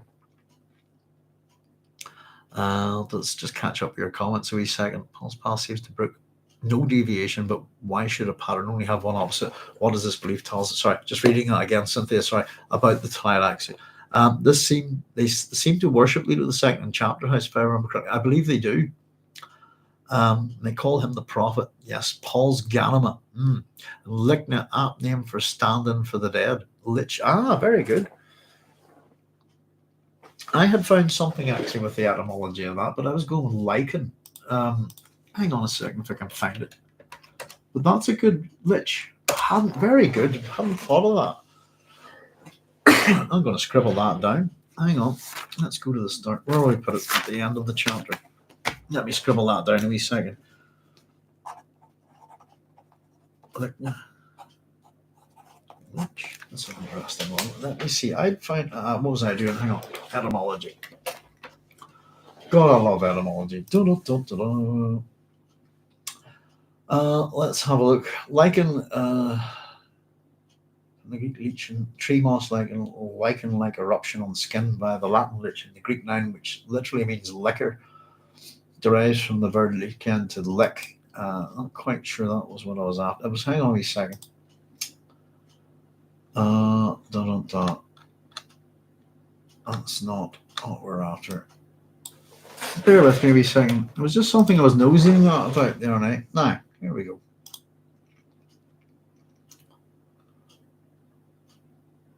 Don't like what it typically forms a low crusty leaf. No, that's not what I was thinking on at all, perhaps. I found something the other day. But no, maybe not. Let's just have a wee nosy here. No, I'll tell you what, I'll not waste your time scrolling around for it. It was something to do with that. But no, that's a very good one. That's a good one, Connor. Apt name for a stand-in for the dead. Yes, indeed. Liches liches. If we play our Dungeons and Dragons, that's going back a wee bit. That's where I would remember them from. Let's see. But yeah, I think these are bad mistakes on Scytale's part. That if Paul wasn't prescience, I think all of these things would give. If I was in Paul's place and knowing what I know about Fremen behavior, knowing what I know about Stilgar and about Hara and all of these kind of things, you don't trust Stilgar's wife. Who the hell are you? Is immediately where I would go. If your mothers of your second mothers of Siege Tabor, yes. I think if there wasn't the prescient game going on here, that would be the point where I would have Bannerjee go get this thing into a prison cell and torture it and figure out what it is, because that's not Lichna. If you see what I mean, and then bring her mother here and this kind of thing, get her father here as well. It would certainly set off all the alarm bells in my head. But why would she not know or trust Stilgar's wife? That kind of seems ridiculous, I suppose. There is an answer to that, which would maybe be that Lichna would be part of this conspiracy. But and for that reason, not trust Stilgar's wife, etc., because of their closeness to Muad'Dib. But I don't really buy it. Paul says this: I remember her. She will serve in Chani's place. He motioned to Bannerjee, have attendants take Otheym's Lichna to suitable quarters. And I suppose maybe Paul's not that slow anyway, but Bannerjee nodded, we're told. Attendants. The key word meant that this messenger must be put under special guard. He took her arm. She resisted. How will you go to see my father? Paul says, you'll describe the way to Bannerjee. He is my friend. And here we go for the Bannerjee response. No! Exclamation mark. My father has commanded it! Exclamation mark. I cannot! Exclamation mark. And I've just written next to that, holy Bannerjee. Bannerjee is the overuse of exclamation marks in a book or story. And I can't remember who wrote about Bannerjee and came up with the idea, but the argument is that you shouldn't have more than 3 exclamation marks in a whole book, pretty much, if I remember correctly. Frank likes to violate this little thing, I suppose, but there's 3 in a row in pretty much one little sentence. Excuse me. So she's getting an order from her emperor, basically, if you like. No. Oh, excuse me.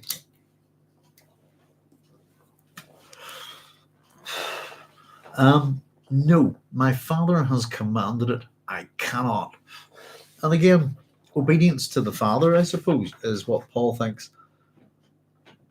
Beautifully in character. He can't deny this asylum. She'd plead Fremen obedience to a father's command. My father has commanded it. So it's a bit pushy, but it's also possibly in character as well.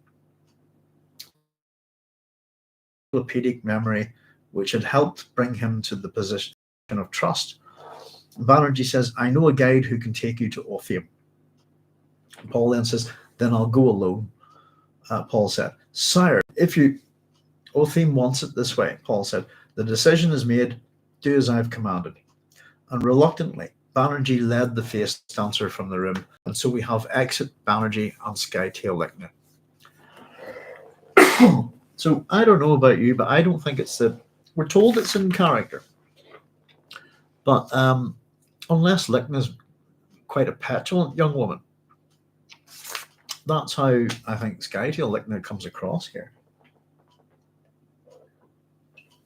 And it seems rude, pushy, determined to get a single. No, you have to do it this way. You have to do it this way. It's the direction. You must go this way. You've got to do what I want. And usually when I get that kind of thing myself personally, I someone go on, I want this, I want this, I want this, blah blah blah blah blah. The answer is almost always no. For me anyway. And it's something we quite enjoy saying these days is the word no. A lot of people aren't used to it. But one of my nicknames in London a long time ago was No. Some people used to call me the Mad Irish Bastard, but the other one was just No, and not Doctor No. I wasn't a doctor. I'm just No, because I had intervened in a couple of things, and probably the very harsh Ulster accent, but the way we can say no is quite, woo, and when I went no to people, they knew that I meant it, if you see what I mean. It's one of those words that I can project very, very loudly and far, but it's an interesting little thing here, just Lichna's behavior. Is it in character? To a degree, I think it is, but the responses, even though you've got to do what your father commanded, that would be the kind of thing in character. It still seems far too pushy. And I think ultimately, the use of the code word here, attendance, probably for Bannerjee's benefit here, I suppose, but also to secure this thing. We don't want it walking about. And Paul turned toward the blank screen behind his desk. He felt that he'd waited for the arrival of a rock on its blind journey from some height. That's quite good. I don't know. Like something, almost something out of a Wile E. Coyote cartoon. I was thinking that's how I tried to imagine this metaphor here. The arrival of a rock on its blind journey from some height. Boom, come crashing down. Paul's thoughts are: should he tell Bannerjee about the messenger's true nature? He wondered. No. Such an incident hadn't been written on the screen of his vision. Any deviation here carried precipitate violence. A moment of fulcrum had to be found, a place where he could will himself out of the vision, if such a moment existed. And there we go. We're at the end of the chapter. And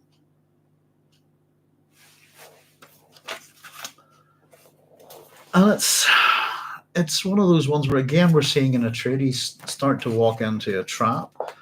And certainly after the previous chapter, I thought my sympathies for Paul were waning badly, particularly in his light of his treatment of Chani. And in this chapter, I think I think that Frank, what he does and how he maintains our sympathies with Paul, I think is quite clever. It's not that straightforward. And I feel a little bit more sympathetic for him here.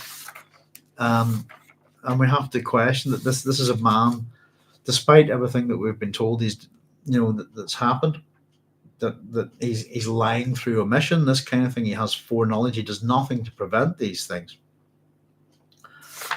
It ultimately comes down to what does he see, and that's the excuse, by the way. And the one other thing that we pointed out was that ultimately what Paul sees isn't what happens. We'll know that when we get to the end of the book. But we've got three things, I think, that I pointed out, that it's not just one. There's a trinity of them that will ultimately show us that whatever Paul's prescience is, it's not omniscience. And again, little things like the use of the word omnipotent there by Scytale, I think it's slightly sarcastic, but possibly, I don't know.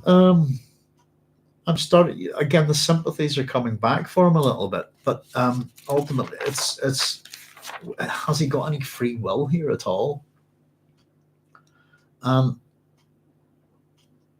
We're going to start hitting the Oedipus stuff quite heavily, I think, soon. And that's the big crux with the Oedipus myth, really is that there is no free will there at all. That it's destiny, it's fate, it's his weird, it's his doom, whatever you want to call it. And strongly like to suggest, to you guys out there to check out Oedipus. Not through kind of Freudian or Jungian psychoanalysis or psychology, but through the proper kind of mythographers, this kind of thing. Check out Apollodorus, check out Robert Graves, these kind of people. Have a look at, and particularly where Frank's taking a lot of his ideas from really Lord Raglan's little book on the hero and the ritualistic steps that the hero goes through. You get the same thing with Oedipus. If you understand the Oedipus myth, and there's a lot of it. You'll find it in the myths, etc. But this stuff will lead into Greek drama, Greek tragedy. There's something I must say about a few videos people are making about how Paul's not the hero. They're wrong. He is. Of course he is. What people are doing is that it's another thing that Frank Herbert did, I suppose, was take from Joseph Campbell's Hero of a Thousand Faces, which is a badly flawed book. You'll not get the proper understanding of these myths from the likes of Campbell at all. So if you go to the right places and understand that, what is a hero? We talk a wee bit about it in the PhD videos. A hero is not necessarily what we think it is. And if you take any of the Greek heroes, any of them, they all end bad. They're not that nice, most of them. Oedipus is the one. Actions, Jason chooses to cast aside Medea, in favor of another woman, and acts like complete shit to her. And of course, she's the daughter of the sun god, so that doesn't go well for him. Heracles, if you look at Heracles murders his own family, and the 12 labors of Heracles, which are actually 13, are a religious atonement for that murder. He goes mad, doesn't he? All of the Greek heroes are tragic. And as much as this is a comment on the hero, Paul, people will say, he's an anti-hero. What does that actually mean? Paul is a hero. He's also an anti-hero, but he's a hero. And he's a tragic hero as well.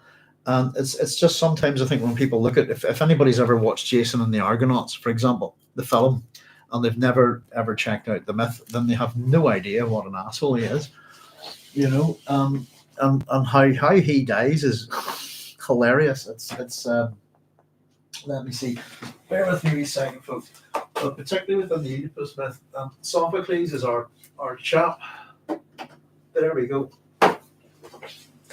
Just in terms of theatre, we have Antigone, Oedipus. I prefer Oedipus Tyrannus myself. This book says Oedipus the King, and Oedipus at Colonus.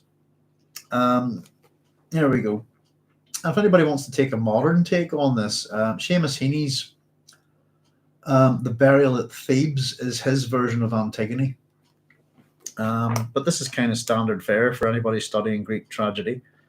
There's 3 cracking plays, and in particular, sometimes with the myths that we find that we get myths written down, scribbled bits and pieces here and there, and the likes of Apollodorus and, for example, Robert Graves try to compile all of these things, and they're excellent mythographers. And you'll find some of this stuff in Herodotus as well, but it tends to be a wee bit all over the place. But where a lot of these stories kind of end up in their natural conclusions within the Greek world is in theatre. 5th and 4th century, this kind of stuff, and these plays are still. That was very whistly there. Sorry, folks. They're still performed today, it's probably the only classical element you'll find within education in Northern Ireland is that you can study the burial at Thebes for A-level English, but otherwise that's it. If you want to study classics in this country, you don't. You go somewhere else. You leave the country. You know. And let's just catch up with some of your comments, folks, here. And there's Ryan the Scar saying, "Hey guys, hey Doug. Sorry, Ryan, I hadn't looked up from the stuff there for a wee while. How you doing? Thanks very much for joining us." Connor Quinn saying ahoy. And Connor Quinn saying, "No is a better word than yes," according to Flan O'Brien. Never, never, never. I bought and read Raglan's The Hero after watching one of your videos, Doc. Paul hits every item on the checklist. He dies on a hill. No, he doesn't. He have a wee look at my video. He hits 19 of them. There's I'm not too sure, but it's a couple of them at the start. But he scores really high. I think he doesn't hit all 22. Oedipus at Colonus is, I suppose that. How would we put it? Hang on. I tend to get Colonus is a wee village near Athens, isn't it? I believe. Pardon me, that's my tummy rumbling there. Legends differ as to the site of Oedipus's death. Yeah, this is just off the Wikipedia. Sophocles sets the place at Colonus, a village near Athens, and also Sophocles' own birthplace, where the blind Oedipus has come with his daughter Antigone and Ismene, as suppliants of the Erinyes and of Theseus, the king of Athens. Yeah, I think Oedipus does die on a hill, doesn't he, originally? But this is Fate. Let's have a look. Long time since I read them. Taylor plays about Oedipus often bring up the theme of a person's moral responsibility for their destiny and whether it's possible to rebel against destiny. Oedipus at Colonus shows Oedipus's resolution of the problem. And Oedipus Rex is told by Tiresias, that's the blind seer, "You bear your fate, and I will bear mine." A message repeated by the chorus but scorned by Oedipus, who, like his father, has believed he can escape his fate. In Oedipus at Colonus, he declares that even though fate, which literally means necessity in ancient Greek, is something we must suffer as beyond our choice in its power of necessity and is not a person's creation, we must also find a way to work with it. The key line in the play in which Oedipus declares, "Let us not fight necessity," and Antigone adds, "For you will never see in all the world a man whom God has let escape his destiny." You know, it's just a wee bit there off Wikipedia. Oh, I'll check this out, by the way. Something I love. Now, what is that? There you go. Look at that. That thing there. It's beautiful. I'll just say it's a cover. It's gold bracelets with Sphinx protomes, one of a pair from Kul Oba, 400 to 350 BC. And that's in the State Hermitage Museum in St. Petersburg. It's very similar to Celtic torque, isn't it? Let me show you one. I got mine somewhere. Right. Don't wear it too often. But I have this. Mine was handmade for me for my 21st birthday, and it's completely unique. And that's mine. I don't know if you can see that right. And a lot of people think they're dragons. They've got little red jewels in their eyes. It's pure silver. They're actually Celtic hounds. I don't know if I can get that up close to that camera. There you go. That's a proper Irish torque. But there we go. So yeah, you will find some variations of the myth, but it fits well with Paul. The whole, can you escape your destiny? And as I said, I've always looked at the Oedipus myth as the gods are kind of powerless to stop it, and Oedipus is, not guilty. There's no the ideas that are put on by kind of Jungian and Freudian sort of psychoanalysis and all this kind of stuff. Jungian tends to go with the whole, all of our problems come from monsters from Greek mythology. This kind of nonsense. And Freud runs which is the whole idea of the Oedipus complex, etc., is nothing but iconotropy. It's a load of hooey, and it always has been.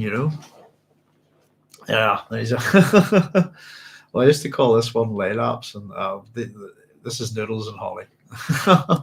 But yes, indeed, they are Hounds of Ulster.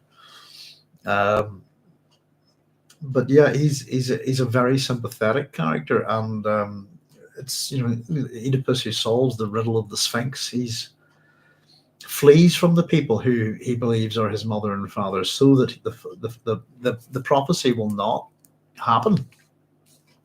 So and again, it's not that. So this is the point. The whole kind of subconscious or unconscious desire to sort of kill your father and shag your mother. This kind of nonsense is not true. He is overt in his actions to make sure that this does not happen. And it's just that the people he's raised by aren't his parents. And he meets his father on the road, and his father's a shit to him, and he has to kill him. Pretty much in self-defense. And yeah, it's none of his doing. If you see what I mean, he doesn't overtly do any of it, and there's no subconscious will to do any of this kind of stuff at all. He did not fancy his mom. I didn't know the person he believes is his mum. He ran away to protect it. So at a certain point, he's made aware of the myth, and he flees. He heads off. If I'm going to kill my father and shag my mother, bollocks to that. I'm out of here. All the best, parents. I love you, and I'm gone. You'll never see me again. And off he goes. And it's just that they're not his real parents. It's one of them kind of things, that we often find within the nature of tragedy. And I'm often fascinated by these kind of things and little paradoxes and stuff like that. Laylaps and Sirius used to be, that's what I used to call them. I've had these a long, long time. But we'll have a wee look. But Lord Raglan's wee book is a cracker. And I said there's things not quite right with it, but it was I'd owned it since I was a kid. It's one of those. I picked up a wee copy of it in a second-hand bookshop because I'm always into heroes and stuff like that, But we're going to see a lot of this overlay with Oedipus, and I suppose even the riddle of the Sphinx is a little bit in here, if you know what I mean. What is man? All of these kind of things. And it's such a I think most of us have heard of the riddle of the Sphinx. This kind of stuff we don't know. I don't know. I think people more think of Oedipus complex, in modern day times than they would of actually Oedipus and go. I've listened to counselors.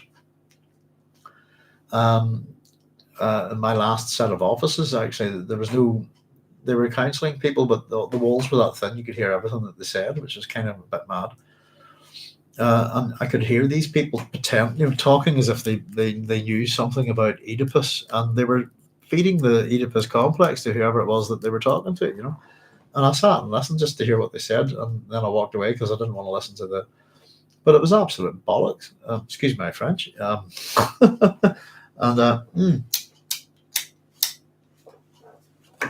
don't take psychoanalysts' word for Greek mythology. Go read some Greek myths yourself. Go to the source, the ancient Greeks. You can read their stuff, But you'll find that the stuff doesn't line up with what they say, I thought I'd get dumped on whenever I did that little video. It's part of the PhD and the whole kind of young Freud thing with Oedipus. I thought I'd get shot on I thought I'd get attacked for it quite badly by psychologists and psychoanalysts, and there were a few comments from some of them, and but nothing like how they didn't have the jobs. I think and they knew that it's true, one of those. But nobody's attacked me for it yet, and I was kind of expecting to be attacked. In all honesty, for it. But there you go. But yeah, so there we are, folks. We're through another chapter 16. A bit of it. These chapters have been quite short, the last bunch. And this one's going to take us a little bit more into depth. There's a bit more to this one. It's a longer one, about 12 pages. The one after it's about 12 and a half pages. As long as there's I remember doing the book club with the big monster at the end, and I just, oh my god, how many was it? 28-page chapter to take notes on. It was ridiculous, But our wee notebooks are serving as well. And just to let you know, I've got that. Just a couple of pages left in this one of all the stuff that we're finding out and looking up and checking out. These books are full of stuff. Occasionally we doodles by me and stuff, but we're gonna have to get a second volume. So this book club will end up with 2 volumes of these notes. God knows what I'm going to do with them. I might scan them or something. That'll be an effort. But there we go, folks. Another chapter done, and thank you very much. It's been a good old chat tonight. I've really enjoyed it. So I'll get ready to boogie on. If anybody's got any wee questions, fire away, and I'll smoke the end of this. And I'll just say that what day is it? This is Thursday. So yeah, we're going to start trying to do a later night broadcast about 11 p.m. on Fridays. We're going to just run with a sci-fi Friday, and so we'll be on again tomorrow night to talk about some stuff that's happening in the science fiction world, science fiction, fantasy, and horror. I think I've got all 3 for you tomorrow night. And just as much as it's going to be about a couple of things that I've mentioned, I haven't gone into them in any detail. Scan the notebook onto Rendulian crystal. Yeah, wouldn't it be great just to have a wee machine that would do that and put it in the No Room archive? We put up a wee fun advert for the station there, just describing us as a no station beyond the algorithm that cannot find us, because we've been doing some searches again just to check on other browsers and stuff like that, and you just cannot find us at all. Sugar wire, yeah. I was thinking about that in the 3-body problem, the monofilament wire. That was quite cool. But yeah, so tomorrow night, folks, if you'd like to join me, 11 p.m. GMT +1, we're going to have a chat about the TV series The 3-Body Problem, based on Cixin Liu's books from Remembrance of Earth's Past. We're going to have a talk about Spaceman with Adam Sandler, and a little bit about this book. I've found out that Spaceman is directed. Can you believe this? Well, I'm sure you probably can. I'm a bit ignorant about these things. Spaceman has been directed by Stacker Bow. For anybody who doesn't know the song, "Here We Go Again," was it To the Temple of Consumption? It's a great tune. It's a bit kind of an acid jazzy thing from a while back. And I was very surprised because I thought Spaceman was a wonderful film. That's him. And yeah, Stacker Bow is the director. Wow. So very talented man. But I was super impressed by this film. And if any of you get a chance to watch Spaceman, it's maybe not what some of you think. I've seen some of the reviews. The Metacritic's giving it a 5.5, 6 out of 10. Watched it with the wife the other night. She adored it. I adore it.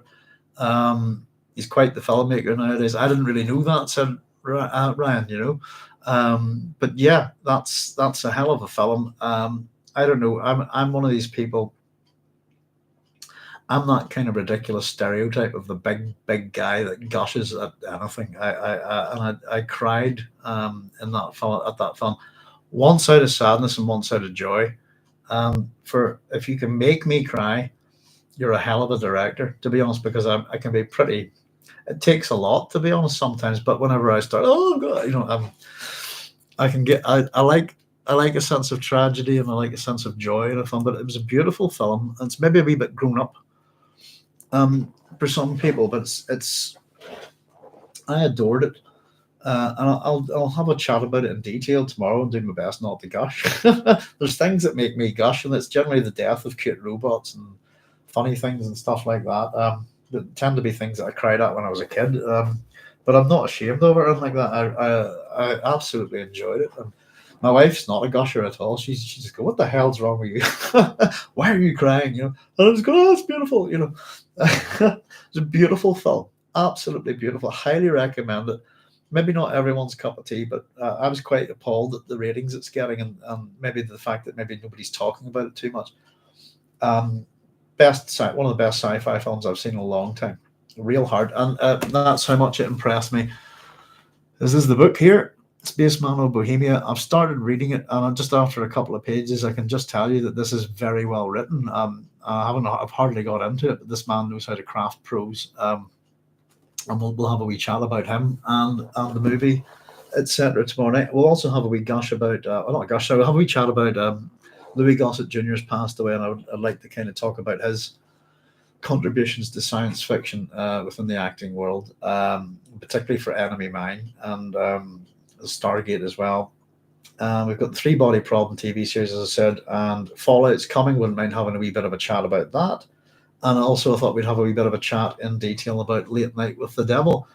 So I think we were covering sci-fi, fantasy, and horror, and anything else at all as well. Always happy to chat about anything science fiction.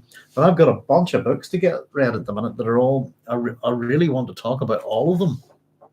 And my real problem kind of is which one to hit first.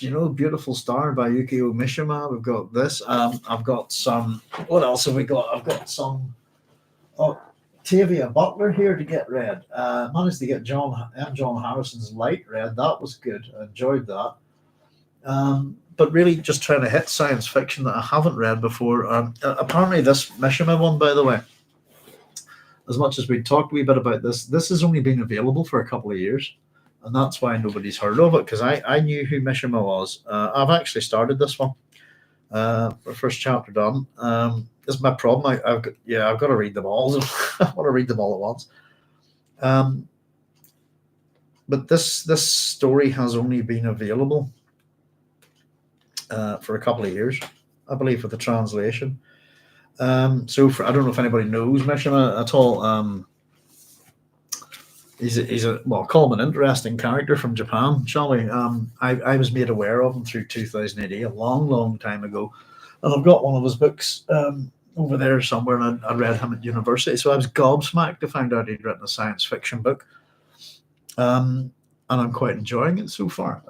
First chapter of 2 books pretty much read, so we'll have to have a wee natter about them soon as well. Loved Enemy Mine too. Oh, I'll back up, I've missed a bunch of comments there. Ryan Scott, Enemy Mine was amazing. Yeah, I watched it with my wife recently, and again, I had a wee cry at the end. I'm like that. Enemy Mine, loved the original story. We're going to have a wee chat about that. And the adaptation was faithful, adaptation was faithful. There's a bit more to the original story, isn't there, that I didn't know about, Hank? Which is it's one of those ones that I'd love to pick up. Loved Enemy Mine too. Says Connor, Red Letter Media reviewed it recently. Connor Quinn says Mishima met a strange. Yeah, he did indeed. It was ritual suicide, wasn't it? He's an odd character, isn't he? But the book I'm reading, the first chapter of it, he's a good writer. I said I've read a small book of his before. It's over there somewhere, but I can never remember the name of it. It's something like it's not Time for Love or something. It's bear with me a second. I read it when I was at university. Is that him? Where are you, Mishima? No, I'll tell you what, it's got a cover that I'm very good at picking books out by their spines, but I can't. My books are so badly organized, but it's over there somewhere. Yeah. And as I said, any wee topics at all, but I'm going to do a wee bit of prep work for these topics and see what we can chat about, tomorrow night. So it won't be me sitting down reading all these notes and stuff, so it'll be a nice little open thing, if you like, Connor saying, I read Confessions of a Mask, and Hank saying, Barry Longyear, I don't know if I ever read anything else. Hang on a wee second.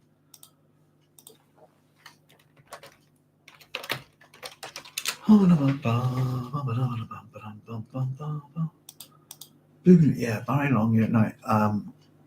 Now, this ended up as a novella, but when it became Enemy Mine, very quickly, Barry Longyear, best known for the Hugo and Nebula award-winning novella Enemy Mine, which was published in 1979 in Isaac Asimov's science fiction magazine, subsequently made into an identically titled movie, a novelization collaboration with David Gerald. Blah, blah, blah. I'm not going to that. Let's see. Greatly expanded version of the original novella, as well as 2 novels completing the trilogy. So there's Enemy Mine, The Tomorrow Testament, and The Last Enemy, and are gathered with additional materials into the Enemy Papers. The novella helped Longyear to win the John W. Campbell Award for Best New Writer in 1980, to win Hugo, Nebula, and Campbell Awards during the same year, until this was matched by Rebecca Rowanhorse in 2008. So yeah, he did some stuff for Alien Nation and stuff like that as well. I quite liked Alien Nation when it came out as well. It was a good film. TV series of it as well, wasn't there? Let me just see. There we go. So the Enemy Papers you can pick up as a single volume edition of a trilogy by American writer Barry B. Longyear, containing an expanded version of his novella Enemy Mine. Hello, Hollylicious. Oh, there's a doggy looking for tennis. So we'll have a wee bit of a chat about it in more detail tomorrow night, folks. But it's I'm looking forward to it. It's some interesting stuff to talk about. And as I said, for anyone who's new here or anything like that, we're all things science fiction. I don't care what it is. And we do dip into fantasy and horror and some other stuff and mythology in particular, I suppose, as well, you know. Sorry about yummy. And Conor Quinn going, there we go. So listen, folks, we'll keep it for tomorrow night because it's getting a wee bit late, and I've got one of the doggies here looking a bit of attention, so we'll have to go see them. But once again, I'll say thank you very much to all of you for joining me tonight on my wee science fiction station here at the Doghouse. We'll be back next week, next Thursday. We're running with 9 p.m. GMT +1 for the book club because our clocks have gone forward with our next chapter of Dune Messiah. But we'll be on tomorrow night at 11 p.m. GMT +1 for a Sci-Fi Friday chat. And yeah, and again, anything you ever want me to have a wee natter about, let me know. We can do a wee bit of research, that kind of thing. Even if it's something outside of my experience, we've got a wealth of science fiction reference materials, science fiction textbooks, all sorts of stuff here. So we can always grab stuff and find out. So I'll just read the last of your comments, folks, and then I'll say good night. So Joseph saying, Sarmilk, yummy, and be well. Connor saying good night all. Hank saying good night. Thank you all so much for joining us. It's been a pleasure. We'll see you tomorrow night if you care to join us. And so, as always, I'll say look after yourselves no matter where you are, and no matter where you are, or no matter where you go, there you are, I suppose. So thanks a lot, folks. Look after yourselves. Take care and good night. We'll see you soon. All the best now. Good night, everybody.